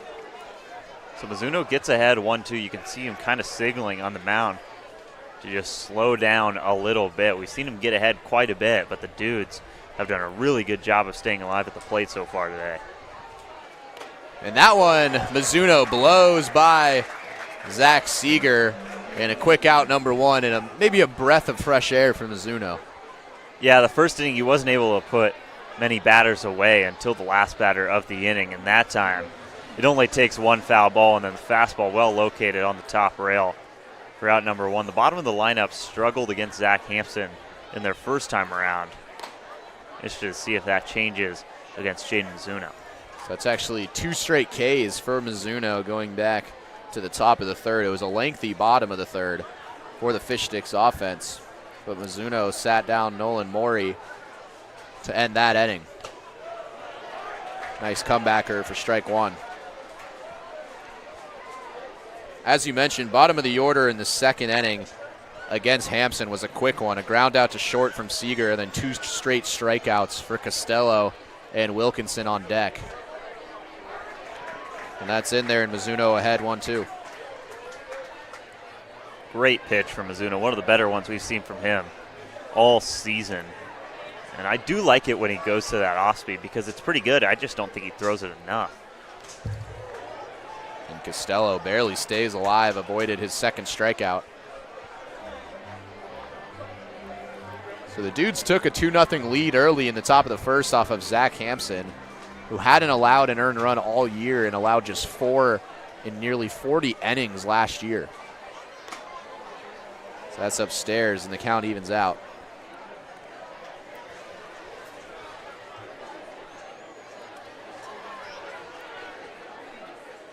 Julian Unai added on another run with a solo shot in the third.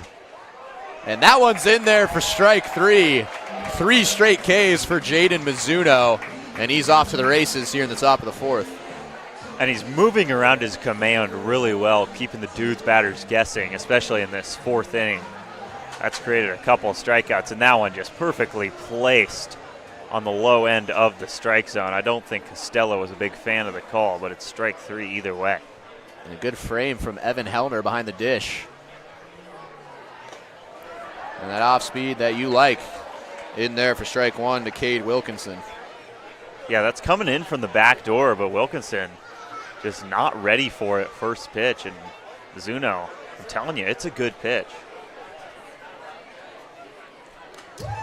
And ahead 0-2. Seeking his 4th straight strikeout is Mizuno after seeing a lot of trouble in the top of the third and letting up that home run to Unai.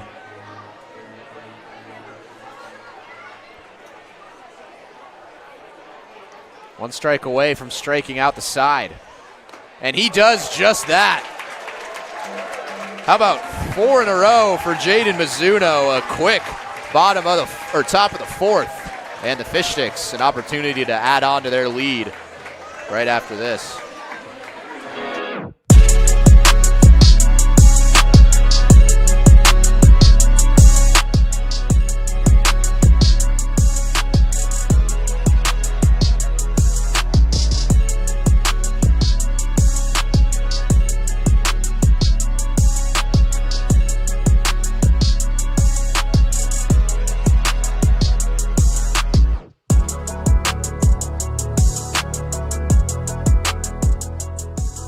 Wendy's went back to the kitchen to give our famous spicy chicken sandwich a total upgrade. More crunch, more flavor, with heat that just hits. Is this our best spicy chicken ever? Looks like a yes to me. Spicy chicken just got better at Wendy's.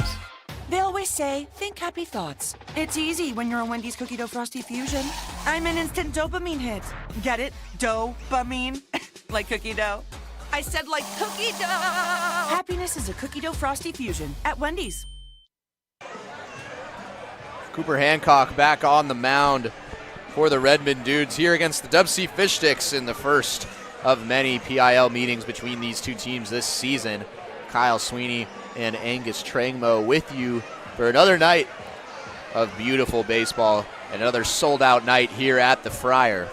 The Fish Sticks garnered 4 runs in the bottom of the third and looking to extend their lead here in the bottom of the fourth. It'll start the same way it did last inning with Noah Kung. And he takes a look at ball 1. Kung didn't have to do too much in his first at-bat. Worked a walk without taking the bat off his shoulder. Kung would eventually come around to score the first run of the inning.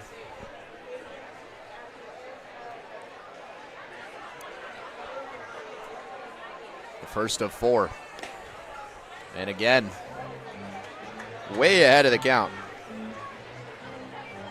It's not like Kung is an incapable hitter, but with Rylan Gullard following him up, it's interesting to see the Dudes fall behind 3-0. Just a tough situation for Hancock now. Kung wanted to take a hack at that, but he lets go for strike 1. Kung would eventually come around to score on a Von Lowe double. Lowe scorching hot. And Kung thinking, all he's thinking is the fences right now. He takes a big hack and way out in front for strike 2. I think he just wanted to take a hack. That was the 10th pitch he's seen today, and his first swing comes on that pitch. Probably would have been ball 4. And that one's in there for strike 3, so Hancock comes back from a 3-0 count to retire Kung. Yeah, takes the foot off the gas with the changeup, and Kung, I think he knew it. It was a strike, and it dropped right into the zone, so great placement from Hancock, and now Gullard up with nobody on. So Gullard had an infield single back in the first, was eventually picked off by Cody O'Donnell. And he held up there for ball 1. And then absolutely ripped what might have been his hardest hit ball of the year right at Gabe Pham in center field. So 1 for 2 so far tonight. And this one's hit pretty high in the air, and it'll stay in the infield. And a pretty rare easy out of Rylan Gullard, and 2 quickly down. Hancock, outside of falling behind 3-0 to Kung, has done a really good job with this lineup so far by just giving them pitches to hit, and they're just not really seeing it so far. Well located from Cooper Hancock, but now an immovable force meets an unstoppable object as Von Lowe is just swinging the bat so well recently and already has a double today. A double perfectly parallel with the left field line. Just skipped over third base. That scored Kung. Lowe had another extra base hit. His 7th RBI in the last 4 games. And this one's ripped towards the same spot, and that'll get past Maury. He's been dealing with the sun all afternoon. And Von Lowe, you cannot calm down this kid at home plate. His 2nd double. Looked the exact same, except that he hits that one in the air. Doesn't give the third baseman Coma any chance at fielding it. And then Maury, like you said, he's had a couple instances of just not tracking the ball very well. That one just takes a horrible angle at it and bounces right by him, so a free base for Lowe. Von Lowe, man. What can you say that you haven't already? It's just ever since, I believe it was the game against the Yaks, he came in and pinch hit. It was a 2-run single, and he's just been a fire starter ever since that hit. His 3rd double of the season, and he takes control of the team lead for the Fish Sticks as Braden Bartholomew takes a look at strike 1. Maury out there in left. He dropped the ball that Evan Hellner hit out there with the bases loaded that would eventually clear the bases and give the Fish Sticks a 6-3 lead. You can see him with his hand up there in left field trying to gauge the sun. That's low for ball 1. Bartholomew walked his last time up. Really good at bat against O'Donnell. Advanced on a pass ball and eventually scored on that error out and left on the hit from Hellner.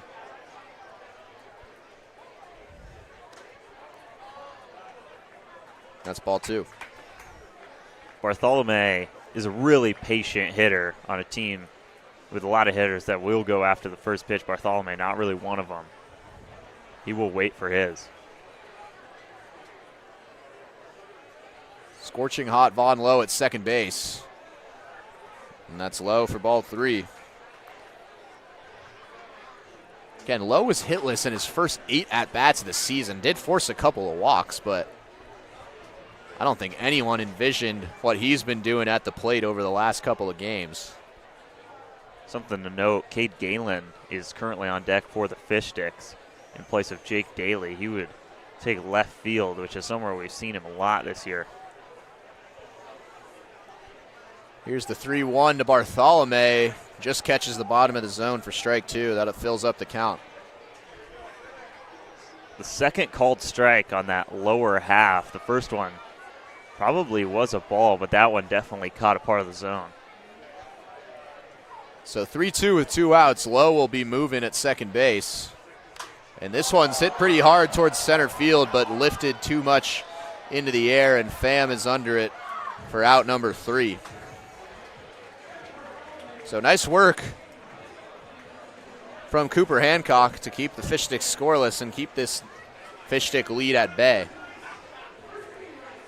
Jaden Mizuno's going to come back out, and I like this decision from Coach Kirby. We saw Hampson have a rough first inning and then pitch really well in that second inning, but then he replaced him for Mizuno. Oh, here we go. Crispy, he's had a tough start to the season. Fan going, oh no! Yeah. A face plant into left field. And blew a tire there at the start. Crispy was 1-3 to start the year. So he was struggling. He's looking back at the fan who's trying to hustle back after a tough start. Yeah, they gave Crispy a softball today, I think. And he is going to come away with the win. That's a good confidence builder for Crispy. And just a humiliating moment for that fan. We've already seen just a great show from our entertainment team so far today. Here's a brilliant great replay. Oh my goodness. From our behind the scenes team there. That's like America's funniest home videos. Oh man. Right there. You can't make that up. Went barefoot too. Caught a lot of face. I think he might have seen Cade Galen and started tripping over himself. Oh man. It's a tough scene. Good recovery, though. Yeah. You know, life's about how you recover. That's true. And, hopefully the fans here won't give him too much grief when he returns to the stands. I'm guessing that won't be the case, though. That's a pretty embarrassing one. So Crispy to 2-3 on the year. That one might have been a freebie for him. Looking to get back to 500 tomorrow. Again, you can sign up. Any fan that comes to the Friar can sign up to race Crispy. And Mizuno up, and back to the top of the order we go with Pham, who just made the last out of the inning. And he takes ball 1. Pham's 0 for 2 today, but the hitters behind him have been really effective and are accountable for all 3 runs for the Redmond Dudes, that 2 through 5 portion of the lineup. And Unai, who took a solo shot the opposite way to give them a 3-2 lead back in the third, is on deck. This one hit hard and into left field. That'll be a base hit, the first of the night for Pham.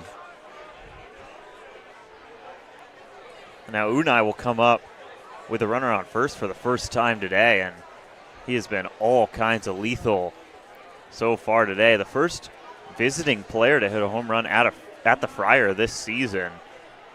Just launched one over the left field wall. That might be the day for Jaden Mizuno. You can see him smiling and shaking his head. He wanted to stay out there, but Pham got good contact on that, and Mizuno will come out. So just 1 run allowed for Mizuno was that home run from Unai. Had 4 straight strikeouts before that hit from Pham. So a good outing nonetheless. And that'll bring up Ryder Peterson, who will relieve Mizuno as the bullpen game marches on. Yeah, Peterson, not really a similar pitch mix to Mizuno, despite the similar build. Peterson going to be a sophomore at Whitman College down in Walla Walla. He's thrown 2 1/3 this year and is yet to give up an earned run. I think it's a guy that not a lot of people were expecting much out of in this bullpen, but he has impressed so far, and he comes up against the heart of the Dudes lineup, so it'll be a good test for Ryder Peterson. As you mentioned, the heart of this order, the 2 through 4, have accounted for all 3 runs. Unai walked back in the first and would eventually come around to score, and then had that solo blast the opposite way. Teo Perala, who's hitting behind Unai in the 3-hole today, was hit by a pitch and scored back in the first, and then had a single his last time up. So Unai and Perala have been a problem for the Fish Sticks today. It's a tough test for Peterson. Yeah, and they go lefty for the second time in a row. I had a hunch that they would go righty-lefty to kind of just throw off this Dudes lineup every time through, but they're going to stick with the lefty arm angle. They're going to go to Peterson. Maybe that's just trying to cancel out the power of Unai at the plate. And this is what happened the last time Julian Unai came up against Jaden Mizuno. It was a 3-2 count. He took it the opposite way. The wind blowing out there, as you saw. Blew a tire at first, but got the chance to jog around the bases. And as you mentioned, Angus, that was the first home run given up by an opponent here through 5 games now at the Friar. Yeah, Peterson's not going to have as much velocity as Mizuno did, but he has limited the base runners really well, and it's just been efficient outs, which is exactly what the Fish Sticks are looking for. So it was probably just part of the script for Ryder Peterson to go today. We haven't seen him in a couple games. Again, one of the many Whitman College guys we see on this Fish Sticks squad, had 15 strikeouts and 18 2/3 last year at Whitman. Has done well so far this year in limited run for the Fish Sticks, but this is a tough test now with Unai coming to the plate.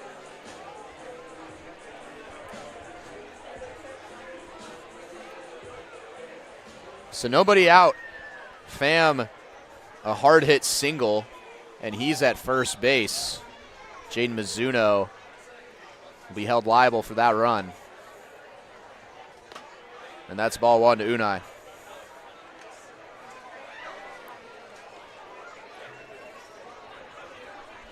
Again, Unai, really nice freshman campaign last year at Everett.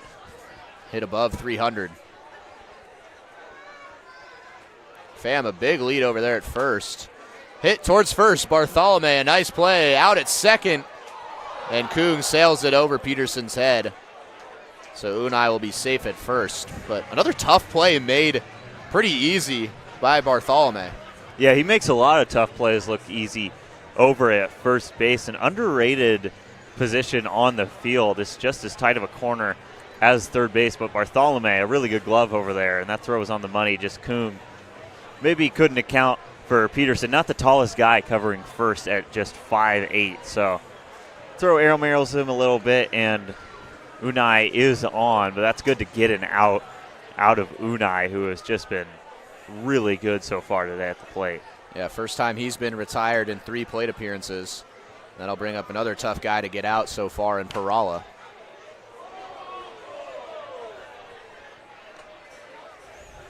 Again, Perala hit by a pitch, came around to score, and then a single in the third.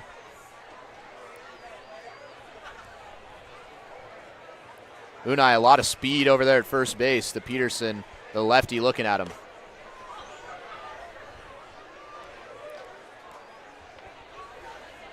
Unai caused a balk of Zach Hampson back in the first after he took off. Before Hampson pitched, and Hampson flinched before getting him over at second base. The first of 2 balks we've seen so far tonight. Yeah, interestingly enough, both teams with 1 balk, and Cody O'Donnell's weird windup seemed like it was going to happen at some point, and that was a very untimely balk for the Dudes. Perala ahead 2-0. And that one's upstairs. Now a 3-0 count. 2-1 count, excuse me. Yeah, the scoreboard at Mel Olson Stadium read 3-0, but I actually had 2-1 in my book. You got to trust your gut, man. I do have to trust my gut. So here's the 2-1. Big swing and a miss from Perala, and the count evens out. That looks like the kind of cut Luke Parker gives us on a daily basis. Perala gets the fastball from Ryder Peterson. Peterson doesn't have much zip on that fastball. Perala gets excited and is just early on it. Here's the 2-2. Unai takes off and fouled straight back, so Unai will have to go back to first. And that was a great jump for Unai over at first. It basically would have been a free bag. I do think Barsotti is a bit better throwing down to second than Hellner is, and Hellner behind the plate today. So the Dudes have been ready to run so far, and Unai has been the main culprit. This one hit hard, and that'll get down in left field for a base hit. Unai hustling to third base. The throw from Galen is not in time. Made it closer than it had originally looked. And Perala and Unai continuing to cause havoc for the Fish Sticks in a first and third scenario with one gone. Yeah, another ball hit on a line for the Redmond Dudes, and that time Galen fields it really well and almost is able to get Unai at third. But runners on the corners in this heart of the lineup for the Dudes, once again doing damage. This will be a pinch hitter for Indy Anderson. That's outside for ball one.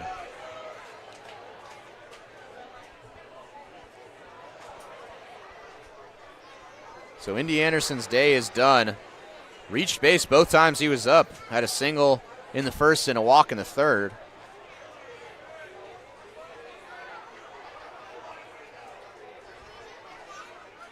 This one's ripped down the line, but foul into the ice chest. Oh boy. Was that a piece of our fence? It looked like a piece of wood there splattered. You can see some of it out there in left field.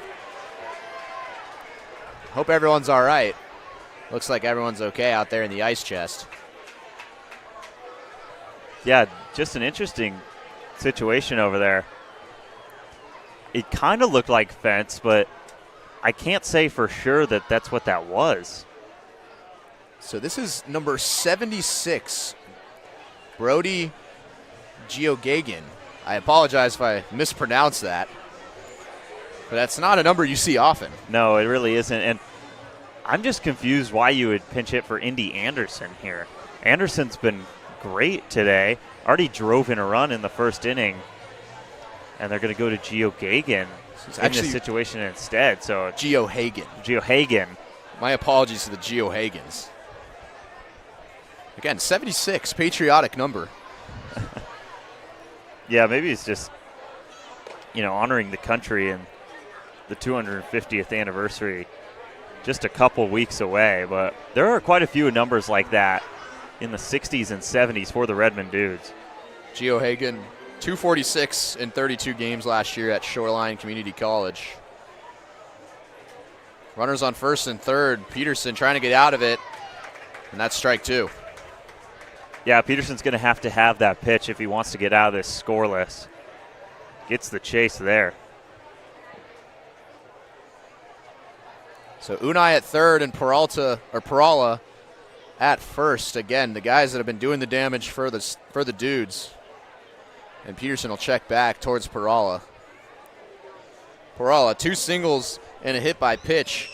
And Unai, a walk, a homer, and a fielder's choice, but also a couple of stolen bases. Got to say, Unai's got a pretty big lead at third on the lefty, Peterson. Here's the 1-2 upstairs. Where I was going with that thought is, you might be looking at Hellner. He looked down over at third, but maybe a back pick on the way. Unai is starting to get way off the bag.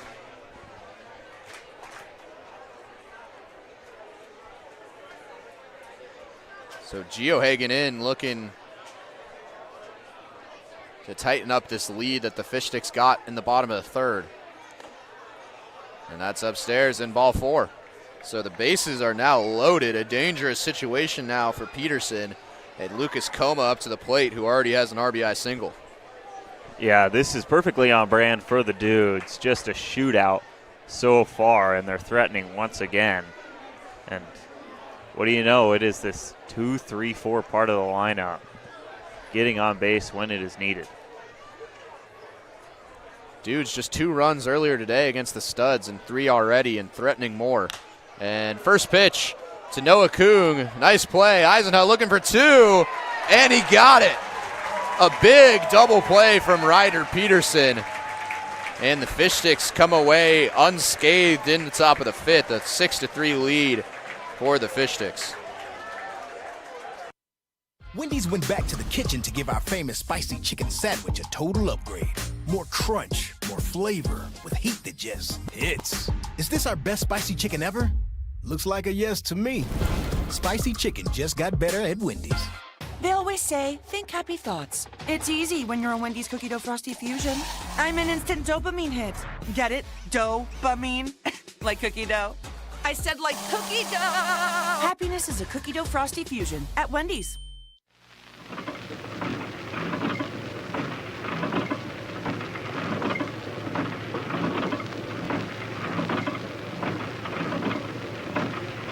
Oh, Audrey, look over there. Where? Oh, a whole herd of reindeer beers. Not herds, Audrey. Rainier's come in 6-packs. Oh, Wake up, Harley. Harley, look at the reindeers. Oh, they're just so fresh and friendly.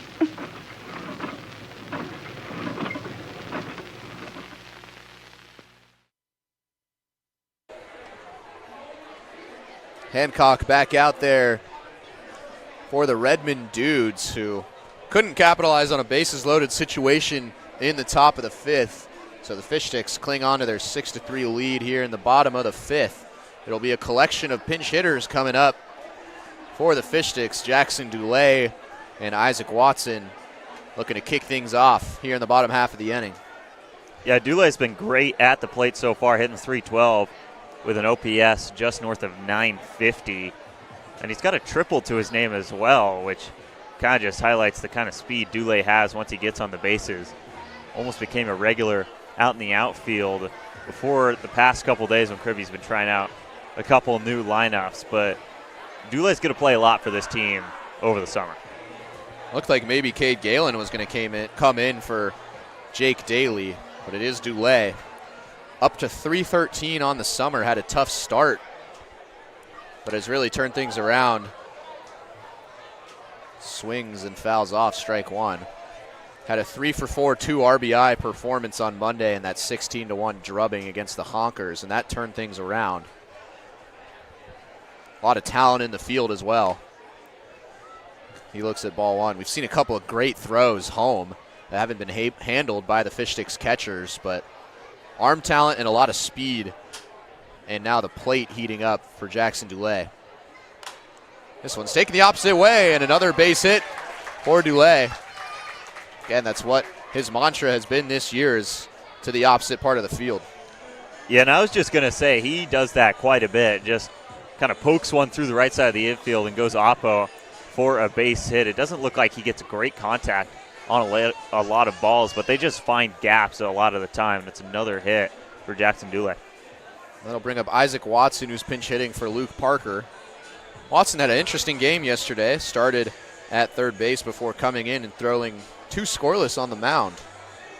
Now 3 scoreless combined innings at pitchers this season. And we'll see him at third base, where his glove is his strong suit. But 0 for 11 on the year. Dulé takes off, and no chance behind the plate. Dulé had a great jump anyway, and another stolen base.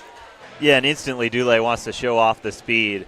First pitch he breaks. It got by Perala.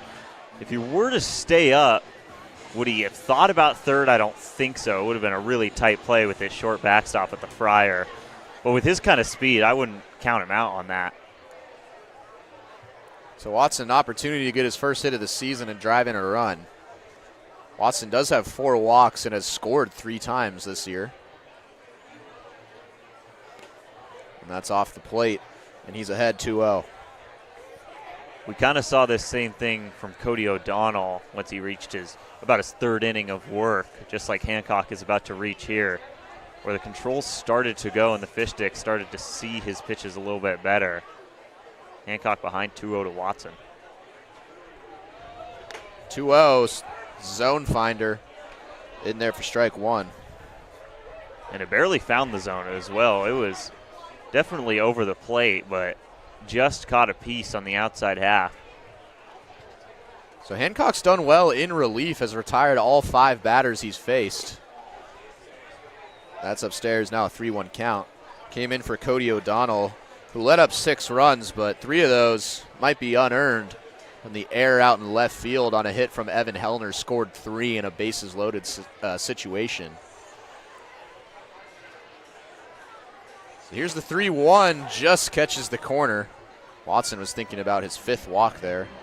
I was thinking about his 5th walk as well. I think that missed on the inside part of the plate in the batter's box. Watson currently takes up, but it's 3-2. Watson, big for him to regroup here. And that's off the plate, so Watson can't get his stick on the ball, but his 5th walk to lead the team, and he's given a free bag at first base. And that at-bat, he didn't really do too much to stay alive, but we've seen it a couple times this year where Watson is really good at working walks, and it just hasn't translated to a hit yet. That'll bring up Evan Hellner, who had that really hard hit ball right at Morey out there in left field, who mishandled it. And a double steal is on. Dulé takes off for third. He might have gotten there, but he is called out. So it's just Dulé who took off. Watson looking confused at first base. It looked like maybe Dulé had orchestrated a nice parkour move there to get safely, but he's gunned down. Yeah, he kind of delayed his slide and kept his legs away from the tag to start it and then almost snuck it in. That's worth another look. I think he's safe. I think he's safe too. I thought that exact thing when it was live. And he might have avoided that. Oh, man, he avoided that tag. Obviously, we do not have review in the Pacific International League, but I mean, he was clearly out, but lifts that leg. That's pretty close. Oh.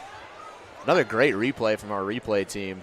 Yeah, they're on fire tonight. But that looks safe over there from Dulé, who's looking for his 2nd stolen base.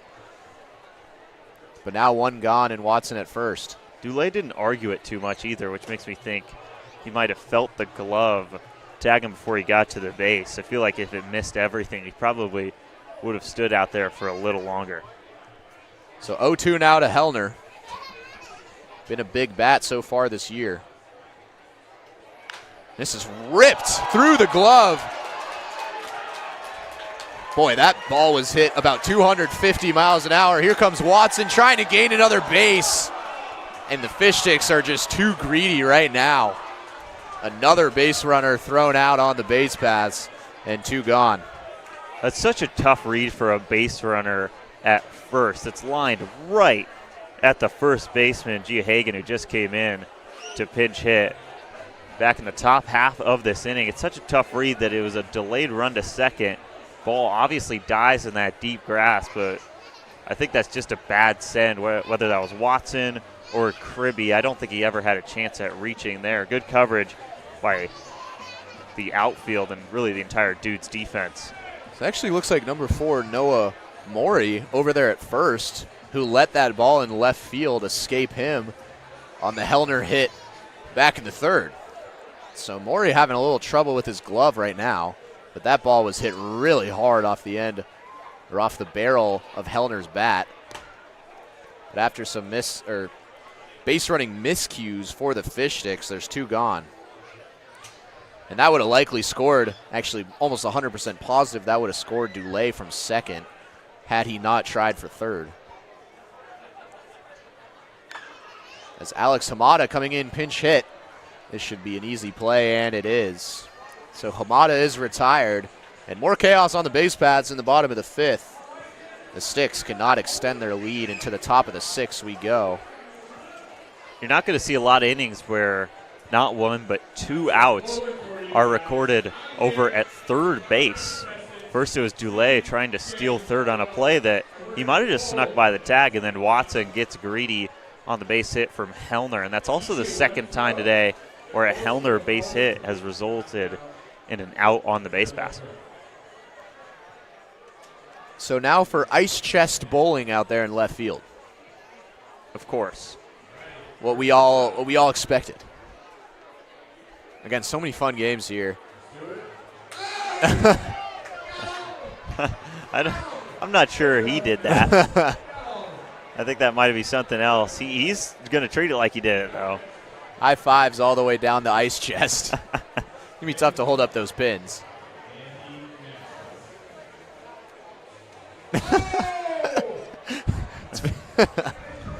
A little tough over there.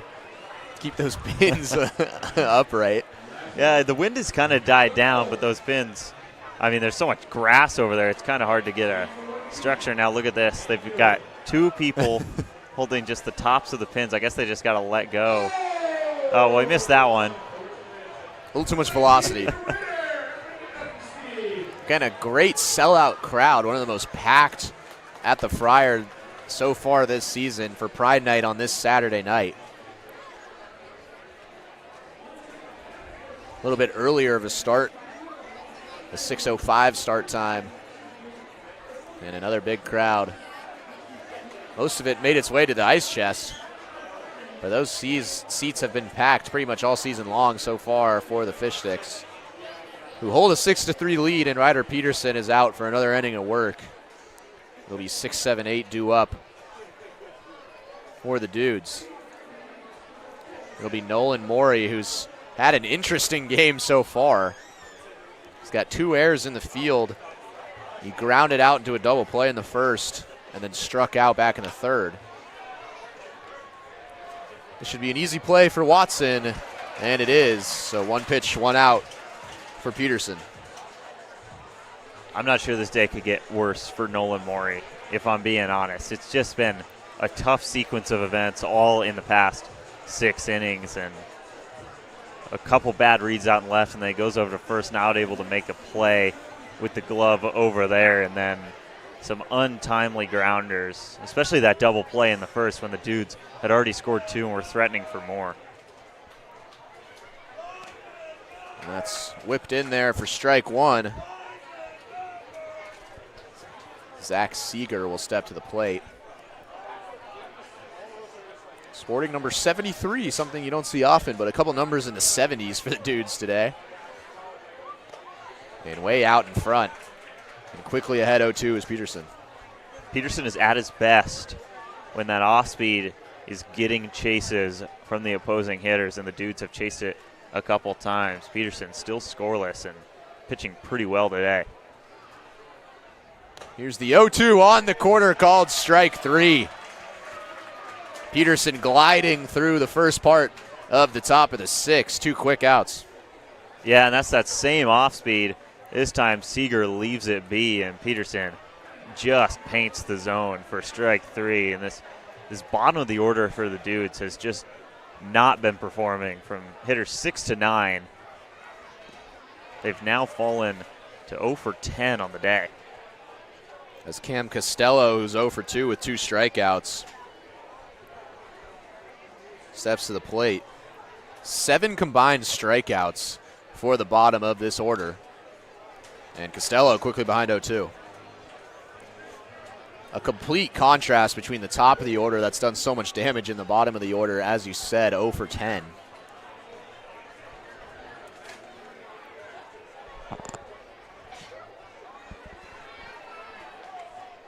And here's the 0-2 from Peterson. Punched up towards Beckett Turnbow, who replaced Noah Kung in the middle of the inning. And an easy 1-2-3 inning for Ryder Peterson. And to the bottom of the 6th we go. The Fish Sticks still holding on to a 6-3 lead. Once upon a home in the Issaquah Highlands, the Parkers used Thumbtack for a new kitchen island. Now the pizza is cooking and the kids are excited. Thank goodness for Thumbtack and all it provided. Start your home story on Thumbtack.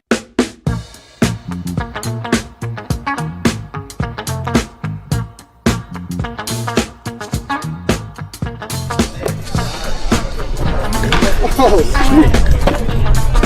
Thanks, Crispy.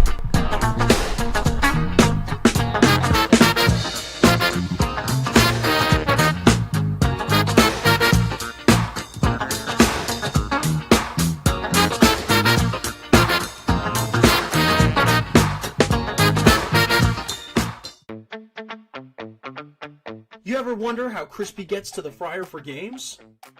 He uses King County Metro's Rapid Ride H-Line.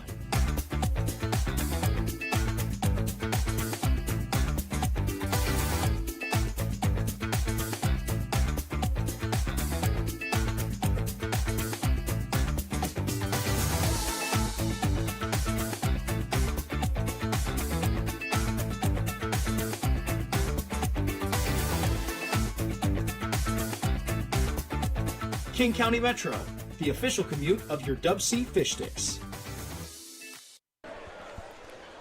So Cooper Hancock's night of relief is over. The third pitcher of the game coming in for the Dudes to try to stop this Fish Sticks offense. It's Gavin Bonemer who will take the mound. Yeah, Bonemer, somewhat of an unknown, I think, to a good chunk of this league, but on first glance, he's got some pretty good zip in that fastball. Another righty arm. Again, the Fish Sticks, and it looks like Noah Benedict is going to come up for the first time. Turnbow also getting ready on deck. Again, a really short leash at the end of the bench for the Dudes, who had pretty much had to split up their roster after playing the Studs at 1 p.m. today and then coming all the way up here. I think they literally split up the roster to say, okay, half you guys are going up to West Seattle and half of you guys are going down to Tacoma. A complete flip of the lineup from the game earlier today. That was an 8-2 loss to the Studs. So still short on their bench and behind 6-3 as a slew of bench players will come in, including the pinch hitting Noah Benedict. Benedict has looked good at the plate so far this season. 3 for 9 so far. He's worked a couple walks and driven in a run. One of 3 guys on this team as an incoming freshman at New Mexico State down in Las Cruces. Speedy guy as well. Takes a look at ball one. 4 for 12 starts the year. A couple of walks and 3 runs to his name so far.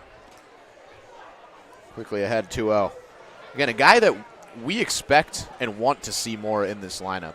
Yeah, and he has looked really good when he's gotten his chances. It's just that the outfield has proved to be really deep, but with Gavin George going out with an injury, I'd expect to see a little bit more of Noah Benedict in the coming games.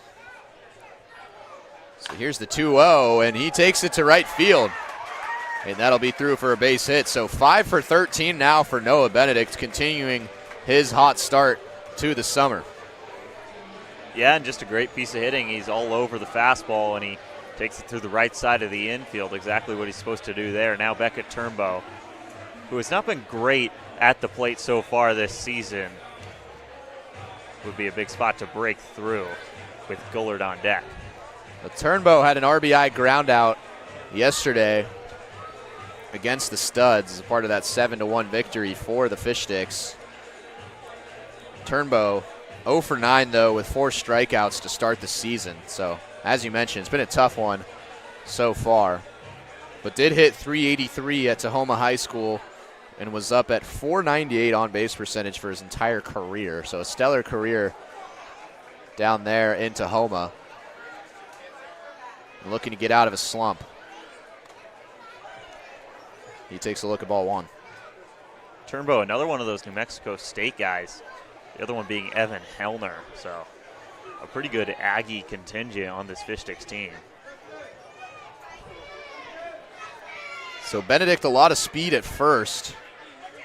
Decides to stay put. Turnbow almost got hit and is ahead 2-0. Kane Bomer has just not had the control so far. He's thrown 6 pitches. 5 of them are balls, and 1 of them turned into a hit for Noah Benedict. So interested to see if he is able to settle down at some point. Benedict just singled on a 2-0 count his last at-bat. That one in there for strike one. Turnbow didn't like the call, but a 2-1 count. Yeah, I kind of backed him off the plate on the inside half.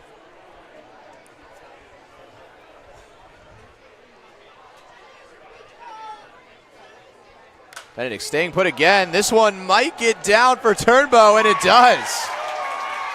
So any way you can, And Turnbow gets his first hit of the year. Maybe not the way he intended to, but a hit nonetheless, and 2 are aboard.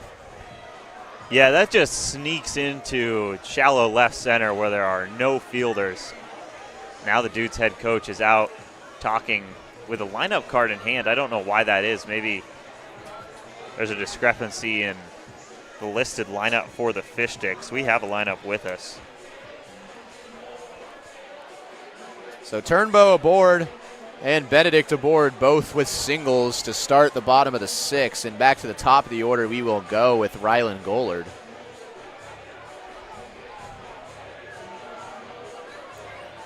Gollard, a pretty weak pop-up to the second baseman, Zach Seeger, who's been busy today. Lined out a frozen rope to center field back in the 3rd and reached on an infield single, swinging at the first pitch he saw back in the 1st. A guy who's had a lot of success this season.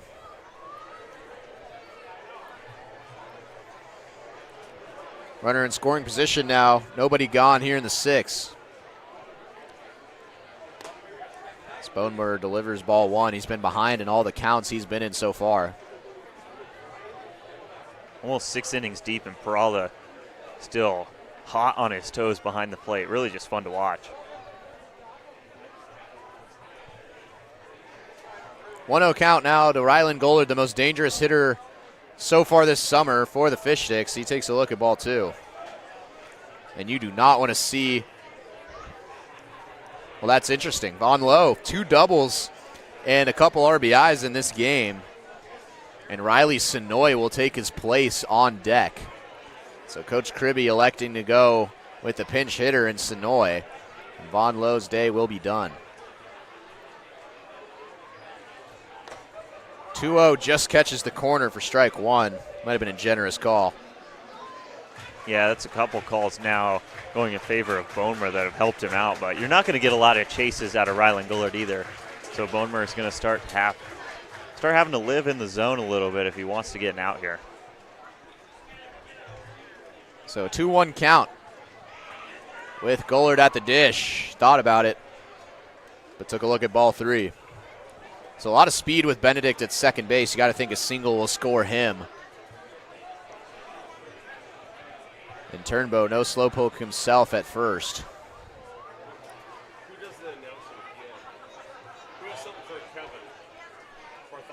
Here's 3-1. Ripped right at the shortstop, and it gets through. That'll score another. Noah Benedict hustling home. No shot to get him, and another run comes in for the Fish Sticks, who take the 7-3 lead. Yeah, Gollard puts a good charge into that ball, and Unai just cannot handle it off the hot turf over at short. Definitely a makeable play, but it just sneaks right through and heads up base running from the speedy Benedict. Scores the 7th run of the game for the Sticks. The Dudes have seen the errors come back to bite them, not only today, but also on Friday. They out-hit the Merchants, but again, 5 errors led to a 10-6 defeat. And right now, 3 really costly errors. One in the 3rd inning that cost them 3 runs in a bases-loaded scenario. And that error at short by Unai will cost them another. So 2 on and still nobody out for Sonoy. Takes a big hack and fouls that back. Sonoy hit just an absolute bomb in BP earlier today. We've got the Mel Olson Stadium scoreboard out in right field, and there's 2 beams sticking out from behind it that almost look like football goalposts, and he hit it through there for a field goal. And I don't think I've seen a ball hit that hard and that far all season from anyone in a Fish Sticks uniform in any capacity so far this season. So 1-1 count to Sonoy.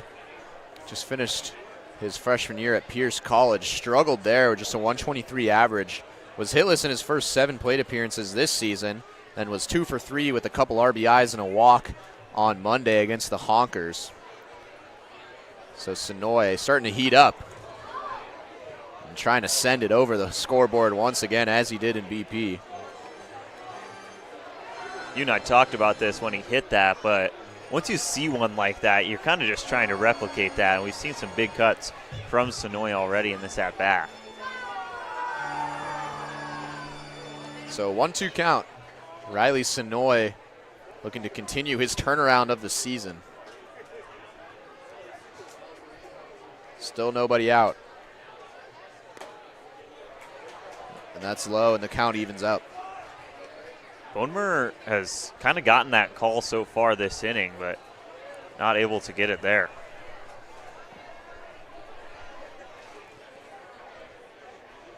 So Turnbow at second and Gullard at first.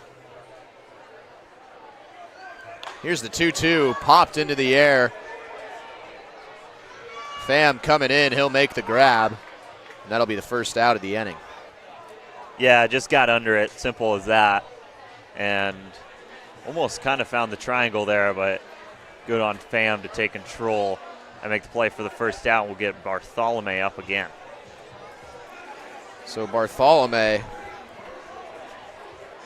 had a walk back in the third, but is still hitless in his last 11 at-bats now for the Fish Sticks. Been a tough go the last couple of games for Bartholomew, but he's been a stick over at first base in the field. Big opportunity to break his slump. First pitch he sees, skies it towards left field.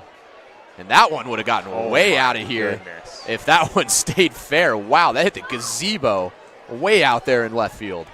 Oh, my goodness. That might be the farthest hit ball. Sorry, Riley Sonoy. We were just talking about it. My goodness. Whoa. So Bartholomew making a bit of a statement there on the first pitch against Bonemer. Might have to rethink things after that. And he sticks it right into the turf for ball one. Yeah, you got to think about your pitches a little harder when you see that first pitch. That ball was crushed. Just tailed foul. And Brawl has been really good behind the plate. That's another ball that he keeps out in front of him. And with the Fish Sticks starting to find a base running rhythm, especially in this game, it's important for Perala to keep up the good work behind the dish. 1-1 count with one gone, two still on for the Fish Sticks. This one hit pretty hard and pretty high. Pham's going to be under it again. So Bartholomew still searching for that first hit in the last couple of games, but a couple of really hard hit balls. Yeah, that ball had some pretty good carry on it as well. It's just stood up right before the warning track, and you can tell Pham is kind of just taking control of the outfield and saying, I'm just going to get every ball that's close to me. And he has been a really good glove out there, obviously gunned down daily at home earlier in this game. That'll bring up Jackson Dulé, who singled his last time up. Pinch hitting for Jake Daly. Also had a stolen base, but then was caught trying to steal third. That almost hit him. Interesting there, Turnbow and Gullard, both with pretty aggressive secondary leads, but they stay at the bags, and Perala was already up, so maybe a smart choice to stay at the bases there. A lot of speed with Turnbow and Gullard. Gullard has 4 stolen bases on the year. That's double anyone else on the Fish Sticks. Turnbow dancing at second. He'll take off. Hit and run scenario, and done perfectly by Jackson Dulé. His second hit of the game already. That'll score Beckett Turnbow, and Jackson Dulé, another hot bat for this team. Yeah, Jackson Dulé did everything perfectly there until he absolutely wiped out going around first base. But a hit and run executed to perfection, and the second baseman, Seeger, just not able to backhand that one. Jackson Dulé, another just a hot stretch for the Fish Sticks lineup. You can see him. He just went down right there. He's laughing it off over there. Not the first time we've seen that today over at first base. So that'll bring up Isaac Watson, who's now hitless, or still hitless. He walked in the last inning. Tried to advance to third base on a single and was gunned down. So now 5 walks for Watson, who's 0 for 11 from the plate. watches another ball go by. He's been doing a lot of that as of late, just watching balls go by. When he does get strikes, he's not been able to capitalize on them, but he just hasn't seen a lot of them. It's just kind of a weird coincidental thing for Isaac Watson. Dulé holding up, a bit surprising considering what he's done on the base paths so far today. They might just be sitting on a 2-0 count here with Bonemer still not able to find the zone. To Isaac Watson, not really trying to take risks with Evan Hellner on deck. You want to give Hellner a chance to really blow this one open. Dulé takes off this time. Another hit and run situation. And not scooped up over there at first. So Gollard will score. Watson will head to second base. And another run and another error for the Dudes, costing them that run. Yeah, and that's another ball that Morey might be thinking about. He's over at first now. He had a couple tough plays in left field, and that one gets by him. It's another run and more life in the sixth. Not a great throw from Unai either, but the glove of Nolan Morey just isn't working today. And that'll be a mound visit now. So 3 runs have come across for the Sticks. They extend their lead to 9-3. And right now the Dudes in the field just cannot get anything going. Yeah, they definitely can't. And, you know, I'd love to know an official number. I'll check right now just how many of these runs have been earned for the Redmond Dudes. We're in charge of the game changer. I've been scoring it myself, and there's 9 runs on the board for the Fish Sticks. 2 of them are earned right now. So this is a trend that has been plaguing the Redmond Dudes as of late. 5 errors against the Merchants just yesterday, and now already, I believe, 3 errors in this one, and they have been at costly times as well. Yes, 3 errors for the Dudes so far tonight. Again, one of those was in left field. It's a beautiful night. Once again, the ice just full here on Pride Night at the Friar. But as you mentioned, 8 errors over the last couple of games, not counting the game against the Studs earlier this year, or earlier today. And the Dudes are having trouble in the field. As Bonemer will come out. Obviously, he wasn't able to find the zone in a really consistent way today, but he didn't really make any mistakes that should have led to a bunch of runs. A lot of those balls that led to his runs were right at defenders. As Trelogin is warming up for the Dudes. It's Wade Trelogin, another great name. Could be in contention for our first team all name list. I still think Indy Anderson is a tough bar to beat today. Just, I already said it, but that just, like, syllable-wise, it's just fun to say. Like, Indy is pretty cool for a first name. You think his full name's Indianapolis? Indianapolis Anderson? I don't know. That's what it says on the birth certificate? I don't know. Is that bonus points or? It might be. I think that might be a unanimous decision to be Indianapolis Anderson. Indianapolis. Or maybe Indiana. Maybe it's just Indiana Anderson. Yeah, that's Indy Anderson. I don't think I've ever That's just, seen it's so good. It's great. It's so great. good. I love it. They just go together. It's incredible. Someone did a great job naming Indy Anderson. The Andersons. They did a great job. Yeah, credit to the Andersons. So Trelogin just finished up his sophomore year at Cal Lutheran.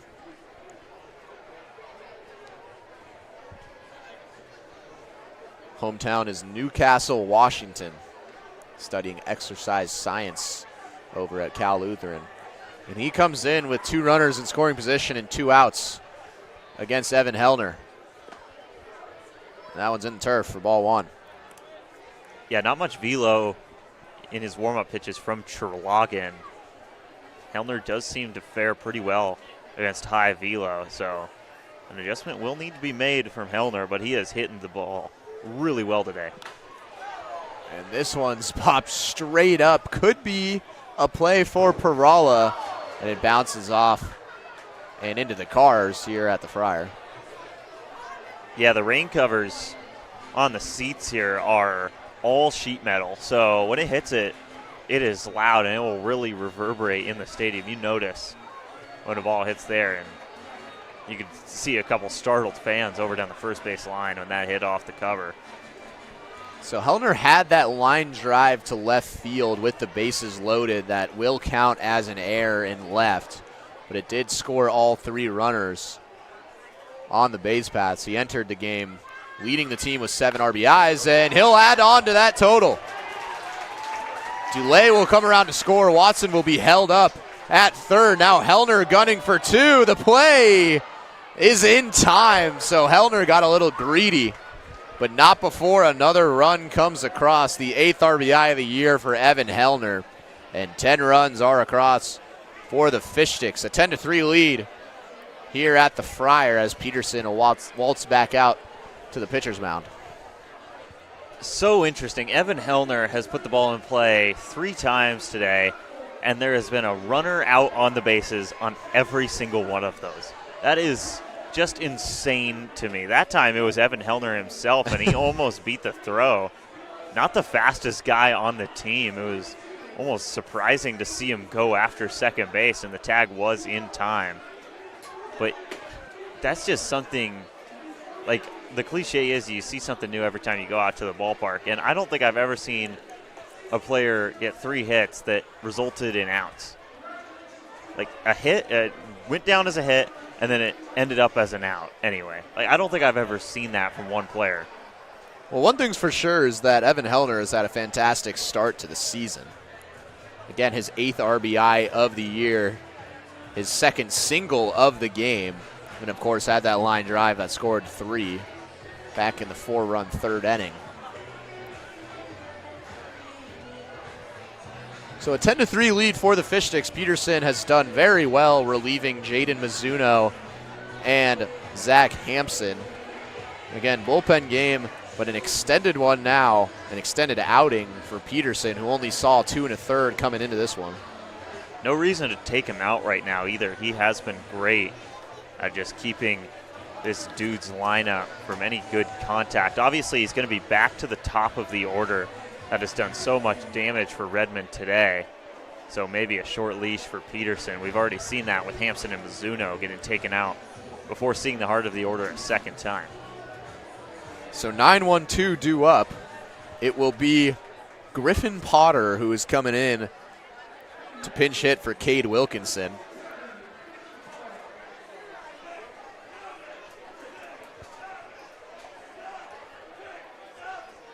Much to the delight of a lot of the kids here.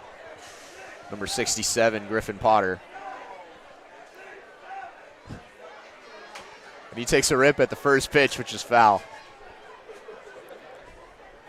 Peterson has done a really good job of keeping the Dudes out in front on his pitches, and that is where he operates best, is when hitters are off balance. If hitters are able to get on balance on Ryder Peterson, they see those balls really well, but we haven't seen the Dudes really find their way on that yet. Potter at Northwest Nazarene University, standing at just 5'7", 155. From Bothell, Washington, attended Mount Lake Terrace High School.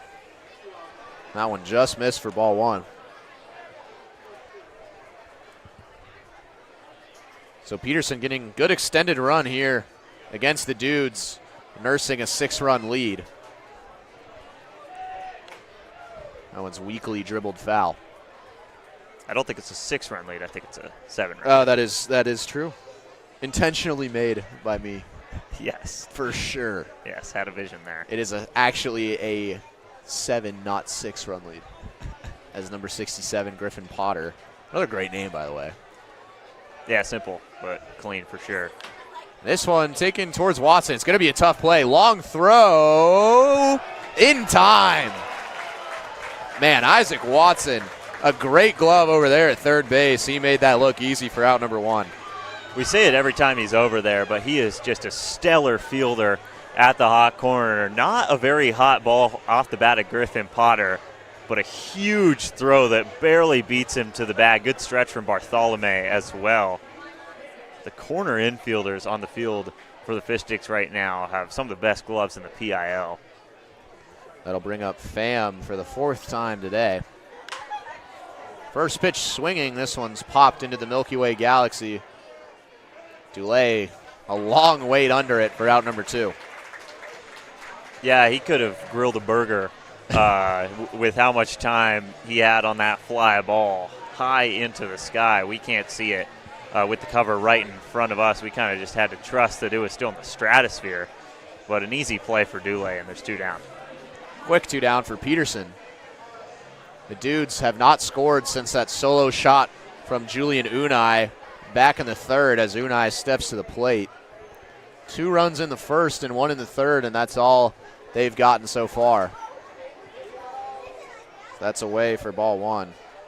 Peterson clearly trying to be careful with Unai. It's been this 2 through 5 of the lineup that has done the bulk of the damage for the Dudes so far. And with Peterson on a pretty high pitch count at this point, that was pitch number 28 for him.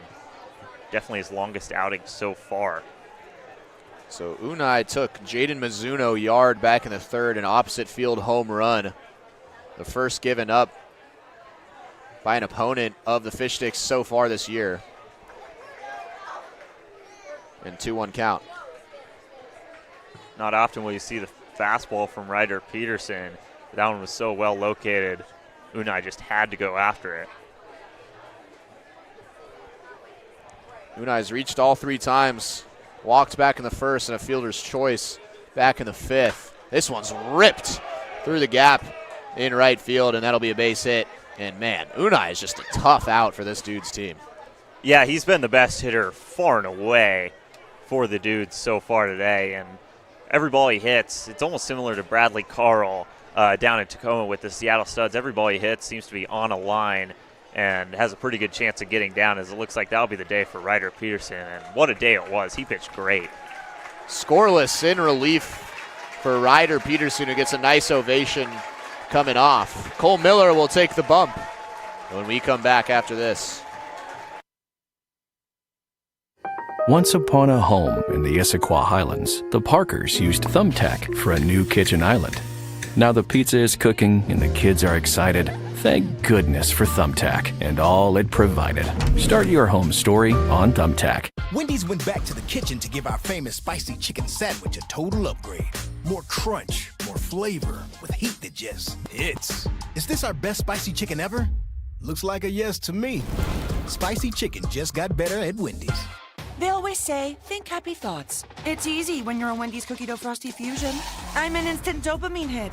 Get it? Dope-amine? Like cookie dough. I said like cookie dough! Happiness is a Cookie Dough Frosty Fusion at Wendy's.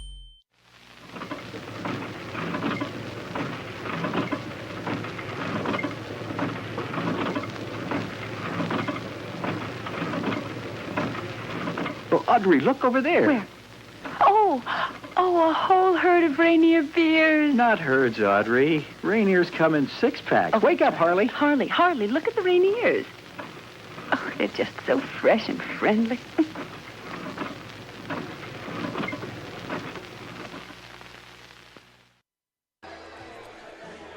So Cole Miller will take the mound for his 3rd appearance of the season. Last saw the mound on Monday in that 16-1 win over the Honkers, and he'll take over for Ryder Peterson, the 4th pitcher for the Fish Sticks in this bullpen game. Yeah, Miller, a tough outing against the Blackfins in his first inning of the year. Gave up 5 runs. Only one of them was earned. But 2 innings against the Honkers on Monday. And Miller's thing is that he has given up a lot of hits, but when he's in jams, he seems to pitch even better than he usually does. So you'll see a lot of contact against Cole Miller, but he tends to get out of a lot of situations well. So Teo Perala steps to the plate. No doubt he's impressed Elliot Kribbe, who's going to be his future coach at the University of Hawaii at Hilo. He's 2 for 2 with the hit by pitch. Came around to score back in the 1st, and 2 hard hit balls for singles back in the 3rd and the 5th. It's been a good day for Perala.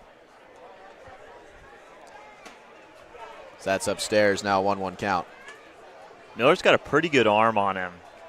Fastball has some serious zip, but when it is in the zone, hitters have seen it well so far this season. He's given up 10 hits in 3 innings. So Unai, a lot of speed at first base. We've already seen him take off a couple of times. That's high for ball 2, 2-1 count. This 1-2 punch between Unai and Perala. Again, this is the first of 4 games. We were just talking about it against the Dudes over the next week, and these two guys are going to be trouble for the Fish Sticks. Yeah, they're already starting to frustrate the Fish Sticks, and it's the 7th inning of the first game of this set. Nice pitch from Miller to fool Perala for strike 2, but number 7 and number 33, I think Fish Sticks fans should probably start to get a little familiar because these teams are going to meet each other a lot in the next week and over the course of the season, and both of these guys are really good at the plate. Yeah, Perala had 2 for 3 RBIs on Friday as well. That one just missed the zone, and the count fills up. Yeah, Fish Sticks dugout really wanted it for Cole Miller to get out of the inning, and it hasn't been the most efficient stuff for Cole Miller this season. So 3-2 count. Unai takes off, basically a free bag, as that's ball 4, and Perala has reached base all 4 times he's been up tonight. Unai and Perala once again just finding ways to get on base, and now it's Brody Geoghegan. Still not 100% sure on that name, but Geoghegan? If there's a representative for that family that would like to reach out to the Fish Sticks Network and give us a pronunciation, it would be much appreciated. Well, he came in to pinch hit for Indy Anderson, who we've talked about extensively as first team all-name. Forced a walk back in the 5th. And as has been the MO tonight, Unai and Perala are aboard. And Miller's behind 2-0. Yeah, no slouch on deck either. Lucas Coma has had a good day at the plate and can do some damage. With the stick, he's already driven in a run. Still a long way to go to cut into this 10-3 lead for the Fish Sticks. But this is the part of the order that's been doing the damage so far. 2-0 driven towards left field. Dulé coming in, and he'll make the grab. So big out number 3. And to the 7th inning stretch we go here at the Friar. Wendy's went back to the kitchen to give our famous spicy chicken sandwich a total upgrade. More crunch, more flavor, with heat that just hits. Is this our best spicy chicken ever? Looks like a yes to me. Spicy chicken just got better at Wendy's. They always say, think happy thoughts. It's easy when you're a Wendy's cookie dough frosty fusion. I'm an instant dopamine hit. Get it? Dopamine? Like cookie dough. I said like cookie dough. Happiness is a cookie dough frosty fusion at Wendy's. For over 15 years, As You Wish Electric has offered the comprehensive electrical solutions Seattle families trust. We are proud to announce that we can now also serve your plumbing, heating, and cooling needs. As we grow, we are committed to delivering the same knowledgeable and friendly experience that earned our spot as the region's top-rated electrical company. Contact As You Wish Electric Plumbing, Heating, and Air today to learn more. Back here for the 7th inning stretch. The Sticks with a 10-3 lead over the Redmond Dudes, the first of 4 straight games for these two opponents in the PIL, extending into next week. Kyle Sweeney and Angus Trangmo with you for it all.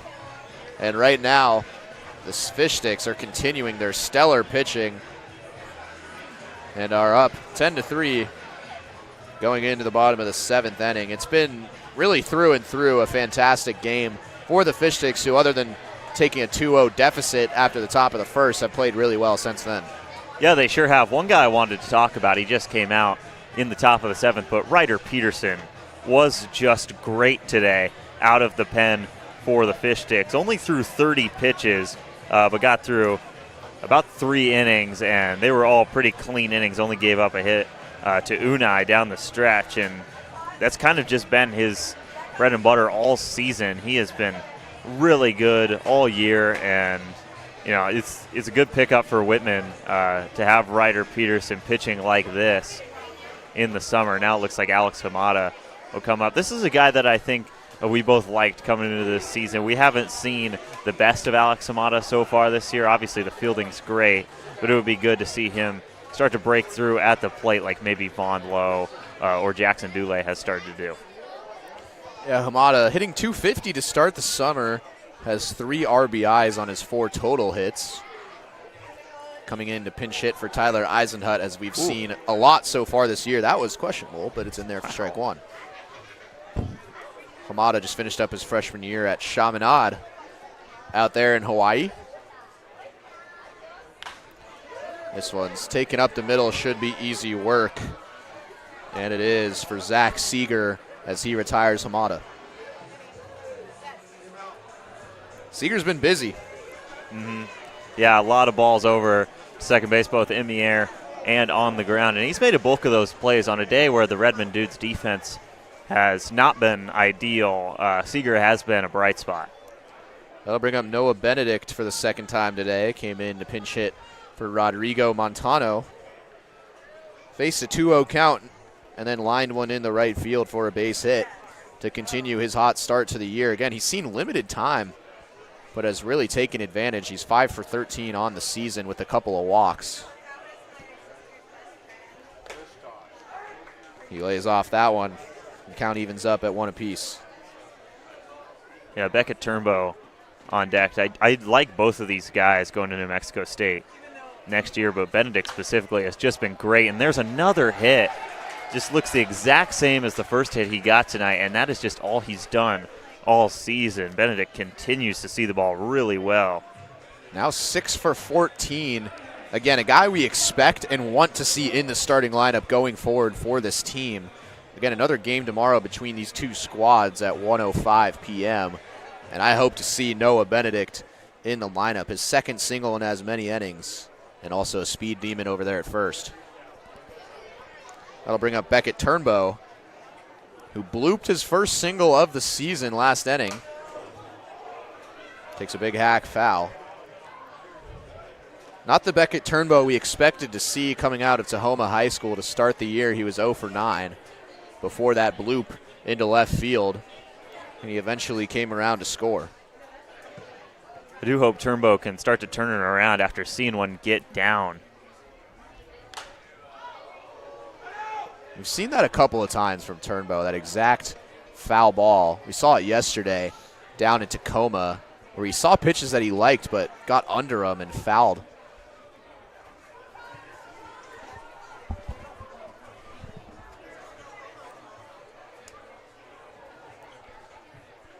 So no 2 count pretty early on for Beckett Turnbow. Again, one of the guys looking to turn around his season. Here's the 0-2, catches a piece, but that'll be strike 3. Beckett Turnbow still searching for answers. Yeah, good work from Terlagan against Turnbow there. A really nice sequence. Forced 2 foul balls, and then he just blows a fastball by him. Now Rylan Gullard with another chance here in the 7th.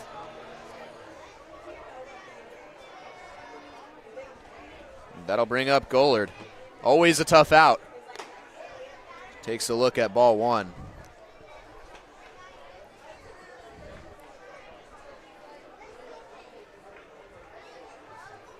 One for 3 tonight is Gullard after reaching on an infield single back in the first inning.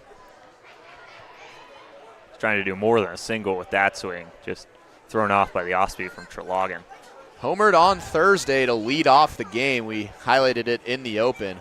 Has 6 RBIs, and he's been hitting at the leadoff spot all season long. His first homer of the year, and it was a long one. He lets that go. Almost the exact same pitch that he teed off for a home run on Thursday. And a 1-2 count. Up in the air.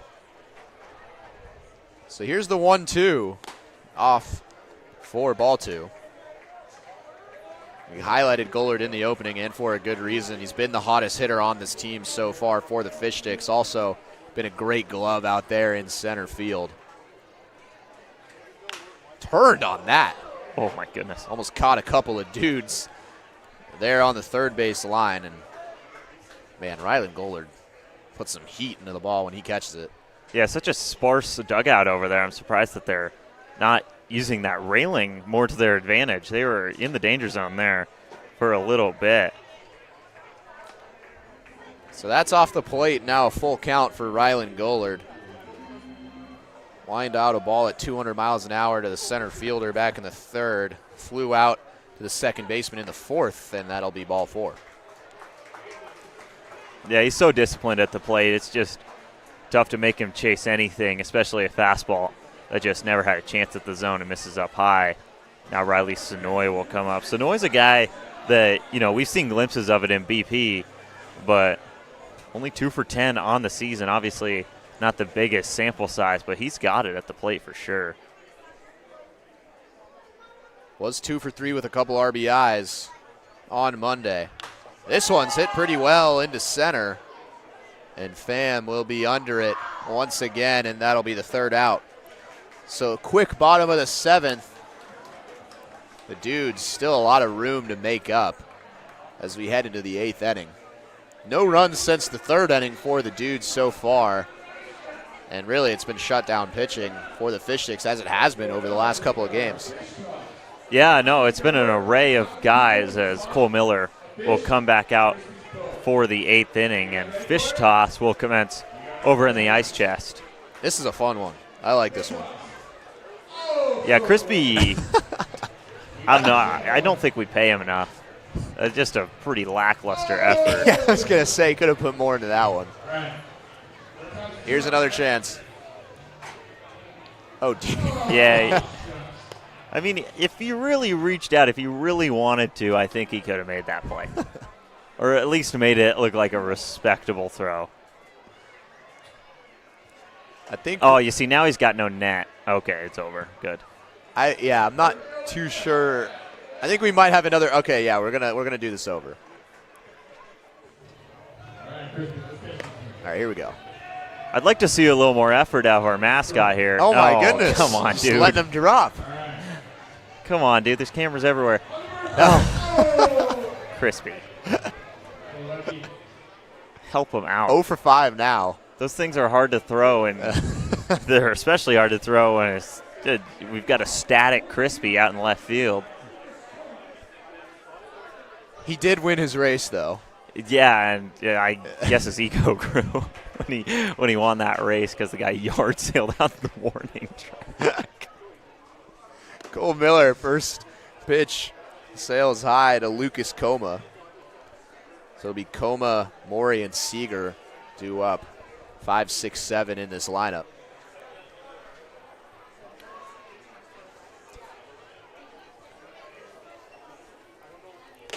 Good looking off speed. We've seen a couple of those from Miller so far. That's thrown the Dudes off balance. Now a 1-1 count. Yeah, that off speed. His fastball is kind of wild, but it's got enough velo on it that it sets up the off speed really well. Another one that catches the zone. So recovers from that first ball, and now Miller's in the driver's seat. Yeah, Coma 1 for 3 on the day, and has had some pretty good at-bats, but past that, 6 through 9 in the order, just ice cold for the Dudes today. Had an RBI single back in the first that gave the Dudes kind of a stunning 2-0 lead off of Zach Hampson, who's been super sharp. Was a first-team All-PIL selection last year. But since then, it's been all Fish Sticks. Count even, and now the count full. Yeah, obviously, you don't want to walk the leadoff hitter in any circumstance, but like I said, 6 through 9 in the Dudes order, 0 for 12 so far today. The payoff coming from Cole Miller. Tried to get him to chase with the off speed, but Coma is aboard. Coma's been really good at the plate today. Good approach in most cases. You can hear the Coma chant coming. from the Dudes part of the dugout. And that will bring up Nolan Morey. Again, the bottom of the order has not been clicking for the Dudes. 7 of the 8 strikeouts of the game have come from the bottom 3 hitters, and right as I say that, a single up the middle, and Morey is aboard. Yeah, we've kind of seen that from Cole Miller. Batters have just seen that fastball really well and been able to get good contact with it.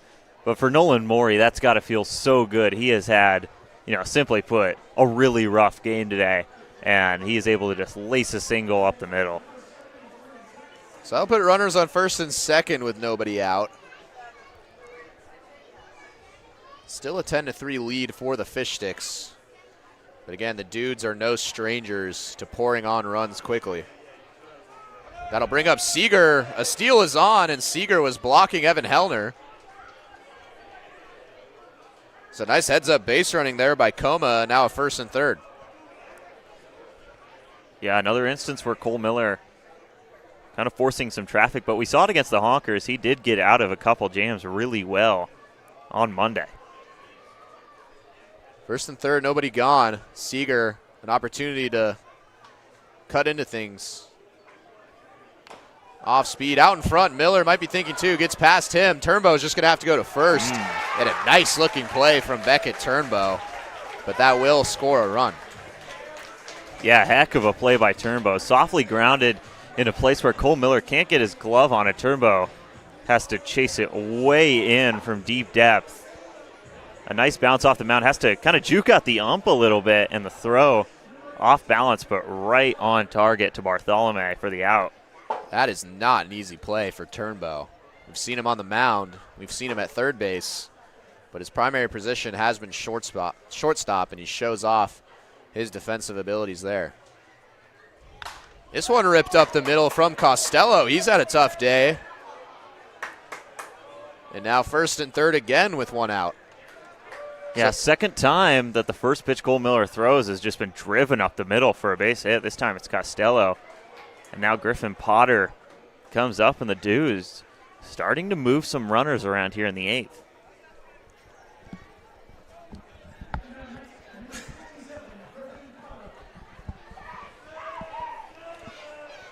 So Griffin Potter will step to the plate for the second time. First and third with one gone. That off speed, which has been working for Miller, slips in there for strike one. Potter's just serenaded with chance here. Potter came in and pinch hit for Cade Wilkinson. Grounded out to third. Back in the 6th. Here's the 0-1. Couldn't connect on the fastball. He'll want that one back. That's probably the best pitch any Dudes hitter is going to get this inning. Fastball pretty centered up, and Potter just on top of it. So back to the top of the order with Gabe Pham coming up. Just one gone. Could get dangerous, reaching Unai and Perala. This one connected on. It's going to be a tough play out there in right field for Benedict, and it's a fair ball. So that'll score another. That just kissed to the line. And Griffin Potter with an RBI single, and 2 runs are across this inning. Yeah, and how about the bottom of the Dudes lineup starting to put together some production, and the scoreboard in the stadium reads 9-5. It is surely 10-5. We've definitely got that right on the broadcast. So score is 10-5, but the Dudes starting to make some moves. Yeah, nicely placed by Griffin Potter. Nothing the speedy Noah Benedict could do out there and right. Still just one gone. Back to the top of the order with Pham, and that fastball gets away. Hellner doesn't realize that the runners are taking off. He couldn't get a throw. Again, a short backstop. I don't think Hellner expected the runners to take off, but they do. Yeah, that pitch just way high. We've seen Hellner kind of do some acrobatic things to keep the ball in front of him so far this season. That one, he had no chance. So now runners on second and third, and with a single, things could start to get interesting here for the Fish Sticks. entered the inning with the 10-5 lead, or 10-3 lead. Seen it cut to 10-5, and runners threatening. And that's a whiff at strike one for Pham. You could see Mark Lynn, the assistant coach, checking in on the bullpen. Some motion starting to commence over in the Fish Sticks barn. And you don't want to see Unai or Perala with more runners aboard, as that's a nice pitch for strike two. Again, Unai with the solo shot also has a single and a walk, has scored twice today. Perala is 2 for 2, but has reached all 4 times he's been up to the plate with a hit by pitch and a walk as well. 1-2, and out in front of it is Pham, a big out. And Cole Miller back in the driver's seat with 2 gone. Yeah, Miller threw some 2-strike fastballs, and the Dudes saw him really well. It turned out to result in some hits, so that time he goes with the off-speed. It rolls off the table, and Pham just chases it outside. I think that's a good choice for Miller to stick with the off-speed, but out Unai up. He has been all over the stat sheet for the Dudes. Get blasted, a solo shot back in the third. This is going to be a tough test for Miller. That's off the plate for ball 1. For the record, they have adjusted the scoreboard here at Mel Olson Stadium with a run in the bottom of the 8th, which I'm sure will get fixed because the bottom of the 8th is in the future. That hasn't happened yet. We have no idea how many runs the Fish Sticks will score in the bottom of the 8th. Possible crystal ball moment as this one's ripped, but that'll be foul. Ooh, off the light pole.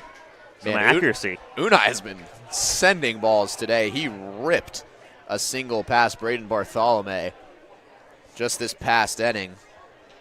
Also, a speedster has a stolen base. And cutting things to a 3-run deficit with Perala coming up could make things a little dicey. That one, Hellner kind of dribbled away. And Como will hold up there at third. Yeah, Hellner got enough glove on that to keep it within shouting distance of him, and Costello thought about going, but made the right call and stayed at third. It's actually Costello. Coma already scored this inning. Costello at third, and Griffin Potter, who had an RBI single, is at second.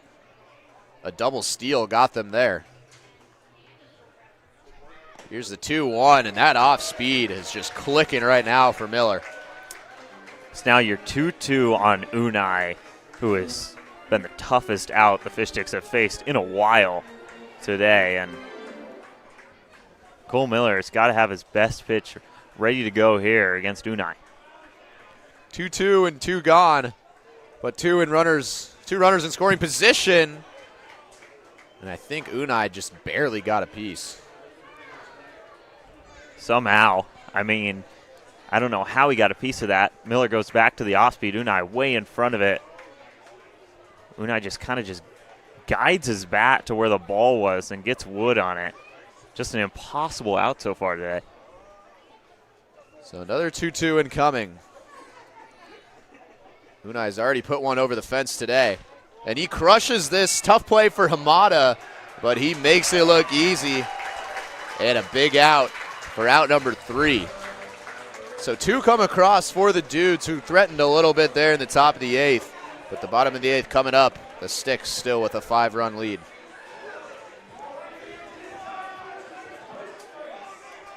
And we will stay here for the boat race from left field to right field. The water taxi versus the bullpen boat, which we've seen a lot so far. And here we go. The water taxi gets the inside line every race, and it's just a faster vehicle.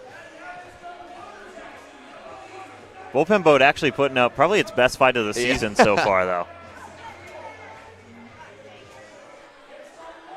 Stands are starting to empty out a little bit, but it was a great sold-out crowd. We'll have another one tomorrow.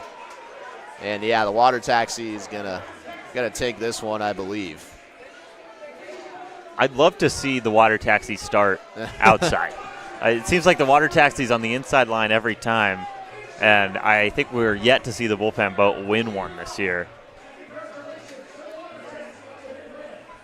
Well, the Fish Sticks are in for a treat here in the bottom of the 8th. They are up 10-5, but Jacob Rolling will be pinch hitting for Braden Bartholomew, an absolute stud at Central Catholic in Oregon, committed to play at Gonzaga. And, yeah, take a look at some of those numbers and list them out for me there, Angus. Yeah, Jacob Rolling in conference play put up some of the silliest numbers I've ever seen a high school baseball player put up. He was named the Player of the Year in the Oregon Metro League, which is the conference he played in at Jesuit High School down in Portland. And that's because he hit .574 with an OPS of 1.573 in conference games. He drove in 31 runs and launched 6 homers in 17 conference games. That is unbelievable. And there's a reason he's going D1. All over the place, and he's going to go play for your Zags. Go Zags. In the spring. And it is a welcome sight to see him in the box. The first work we've seen out of Jacob Rolling this year. Joined the team a little bit late, but had an ankle injury that kept him out of the first few games, and here we go. This is one that I've been excited about. And he takes a look at his first pitch of the season. Wade Trelogin, the sophomore from Cal Lutheran, out for another inning of work. And here we go for Rolling. Takes a look at ball 1.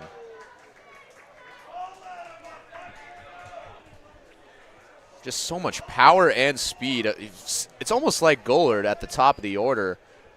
The skill set that Rolling possesses, we've seen him send a few out in BP.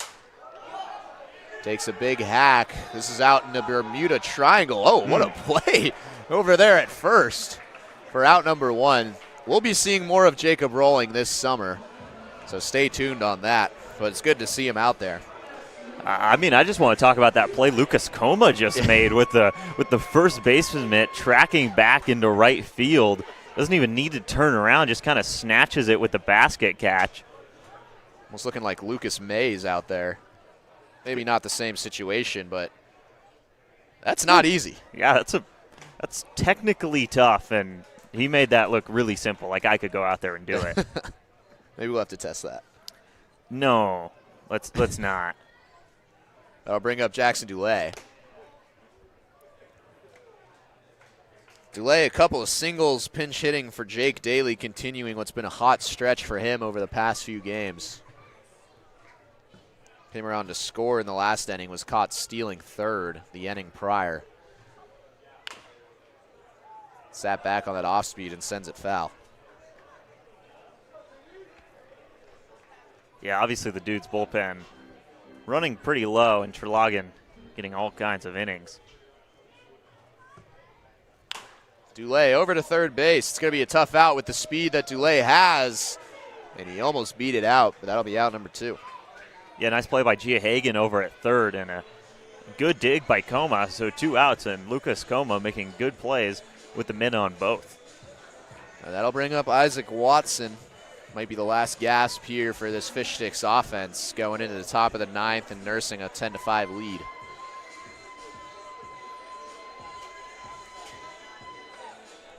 Watson still looking for his first hit on the year, and obviously low leverage spot, not much pressure on him. He just, I've said it time and time again, he just hasn't seen a lot of strikes.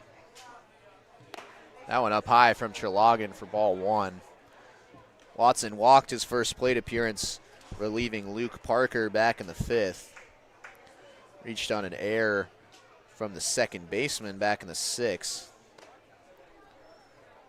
It was a hard-hit ball over there to Zach Seeger, who's been doing a good job over there at second base for a team that has 3 errors that have caused a lot of runs for the Fish Sticks today. And again, a 3-0 count to Isaac Watson. Pitchers in the PIL are scared of Isaac Watson. I'm not sure that's it. It's just a weird coincidence where they just can't find the zone against him.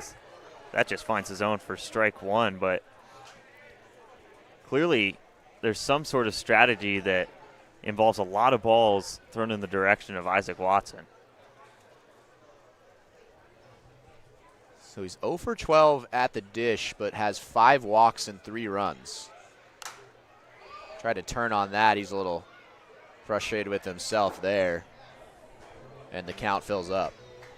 I like the approach here, though. Obviously, you want to get on base any way you can, but you got to get that 0 off the board in the hit column, so he's going after a lot of pitches. And that one is going to be foul. It's another chance for Watson. Again, looked really good on the mound yesterday. 2 scoreless in relief of Santiago Guedes Rodriguez, who pitched a gem through 4 innings. And then Watson made a great throw and a great play over at third. And he stays alive. Yeah, this is why he's been walked 5 times this year, because we've seen this a couple times. Watson is able to foul off a lot of pitches. It's just that he hasn't been able to square one up into fair territory yet. So another payoff coming from Wade Trelogin, who's seen extended run out of the bullpen with a short bench. This might stay fair, and it's popped up towards Seager, who's under it for the 3rd out. So a quick inning of work for Trelogin, who had a nice appearance out of the bullpen tonight. But the last gasp for the Dudes coming here in the top of the 9th.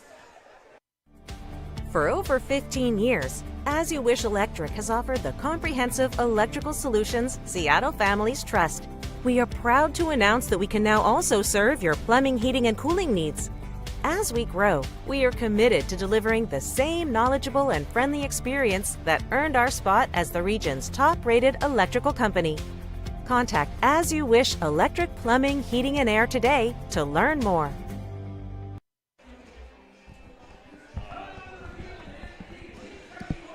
So back here for the top of the 9th. 10-5 lead as the closer coming in. It'll be Mr. Cleats himself, Jordan Bryan, coming in. And no better man to take a ride in the water taxi. And you can see the cleats from here. We've highlighted them a couple of times this year, but the custom fish stick embroidered on there. It's just textbook stuff. Yeah, Bryan's been good all year. I mean, 2 innings, he gave up a run, but especially in that 1 inning against the Yaks where he closed it out in the 9th inning, he just had the Yaks hitters on a string, and he was able to work all of his pitches into the mix. He has quite a few pitches, and he's able to use them pretty well. He's a fun pitcher to watch. He is. Cleats aside, he is a very skilled pitcher over there at Kansas Wesleyan. 46 strikeouts and 42 and a third at Shoreline Community College prior to Kansas Wesleyan. Wesleyan was 50-9 overall last year. There you go. That's a winning team, man. Part of a strong squad out there. So 3-4-5 due up. It will be Perala who comes up. As we take a look at our upcoming schedule, we'll be seeing a lot of the Redmond Dudes. And that starts tomorrow for the 2nd game of this 4-game series. First pitch at 1:05. First Sunday game of the year, and the first we'll see the Seal Slingers jerseys or the Fish Sticks, and then the series will continue Thursday and Saturday at the normally scheduled times. And we've said it a couple of times, but get used to this guy, and Teo Perala, who's been trouble for the Fish Sticks today. Yeah, he's been all over the place. He's 2 for 2, but he's reached base every time up, and obviously going to be one of Coach Kirby's future players, at the University of Hawaii, Hilo, and this is a good performance to put on in front of your future college coach. Maybe a little bit of added stress there. The two talked before the game and got familiar with each other. And Kirby's got to be impressed with what he's been seeing. A couple of singles, a walk, and a hit by pitch, and why not add on another? So 3 for 3 and reach base all 5 times to Teo Perala. And tip your cap. What a night. Yeah, he's been all over the place. Simple as that. And it's been him and Unai who hit before him, and it was retired to end the top of the 8th. But, man, he's just swung the bat so well, and you can't say enough. So I'll bring up Gio Hagan, who came in for Indy Anderson, who had a nice outing himself. This one's hit, and that'll likely tail foul. Benedict going towards the better part of that yard out there past the white picket fence. First pitch for Bryan obviously ended up with a hit, but he's going to recover, and there's been a few base runners that he has allowed so far this year, but And ground here we balls go. like that are going to help him out. Right on cue, and 6-4-3 double play as Jacob Rowling gets his first action in the field over there at first. And the Sticks are 1 out away. Yeah, not a traditional first baseman over there in the corner, but a great stretch from Rowling, dealing with an ankle injury that kept him out. And the bald eagle showing off the wingspan there to finish out the double play. You could see the Fish Sticks dugout love it. Got a great guy on this team, humorous character. Again, heading into his freshman year at Gonzaga. It's great to see him on the field. As Brian fans Lucas Coma on and off speed. Coma's had a nice afternoon. Had a single back in the first, an RBI single. Had a walk and a stolen base, scored a run back in the 8th. That one just misses on the corner. So looking ahead towards tomorrow, the middle of the order for sure will be the people to watch out for the Dudes as they attempt to take back this series. But a big thing is that half the team is missing as there's strike 2. Half the team was down in Tacoma playing the Studs in an 8-2 loss, and half the team came up here. So it'll be interesting to see how the lineup changes as Brian is just 1 strike away. As the 1-2 is off and the count evens out.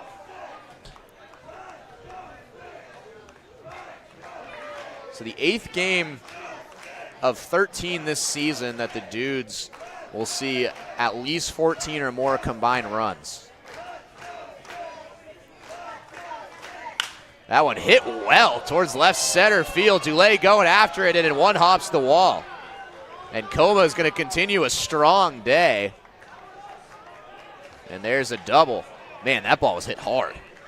Yeah, all kinds of pop. Probably the best sound we've heard off a bat all season at the Friar. And Lucas Coma, I mean, he's kind of fallen into the background with Unai and Perala before him. But Coma's been great as well. So a lot of capable hitters in this Dude's lineup. So still alive, and Nolan Morey stepping to the plate. Hellner's going to come out to talk to Brian. Looks like might be nursing something on his right finger. Still a long way to climb for the Dudes. Looking to maybe build momentum for the game tomorrow afternoon.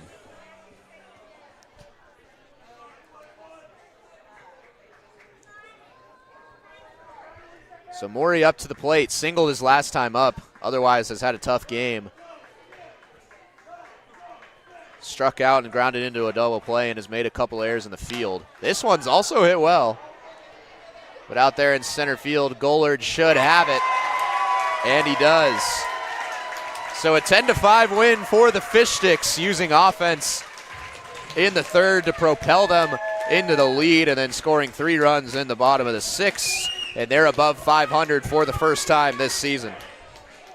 Yeah, great team performance all around. Ryder Peterson was nails on the mound, but the lineup really all pitched in today. There were a lot of guys you could look at that really made a lot of contributions for the Fish Sticks today. So a good team win, and they're up to 3-4 in PIL play. Again, another one against the Dudes coming tomorrow, so a quick turnaround. It's a 1:05 first pitch. The Seal Slinger jerseys will be out for the Fish Sticks as they look to continue a recent hot streak in PIL play. The 2025 PIL champions starting to heat up here. But a 10-5 win for the Fish Sticks, and for Connor Ryan and the rest of the behind-the-scenes crew, and for Angus Trangmo, I am Kyle Sweeney. Thanks for joining us here on Pride Night at the Friar, and we'll see you tomorrow afternoon right here on the Fish Sticks Network.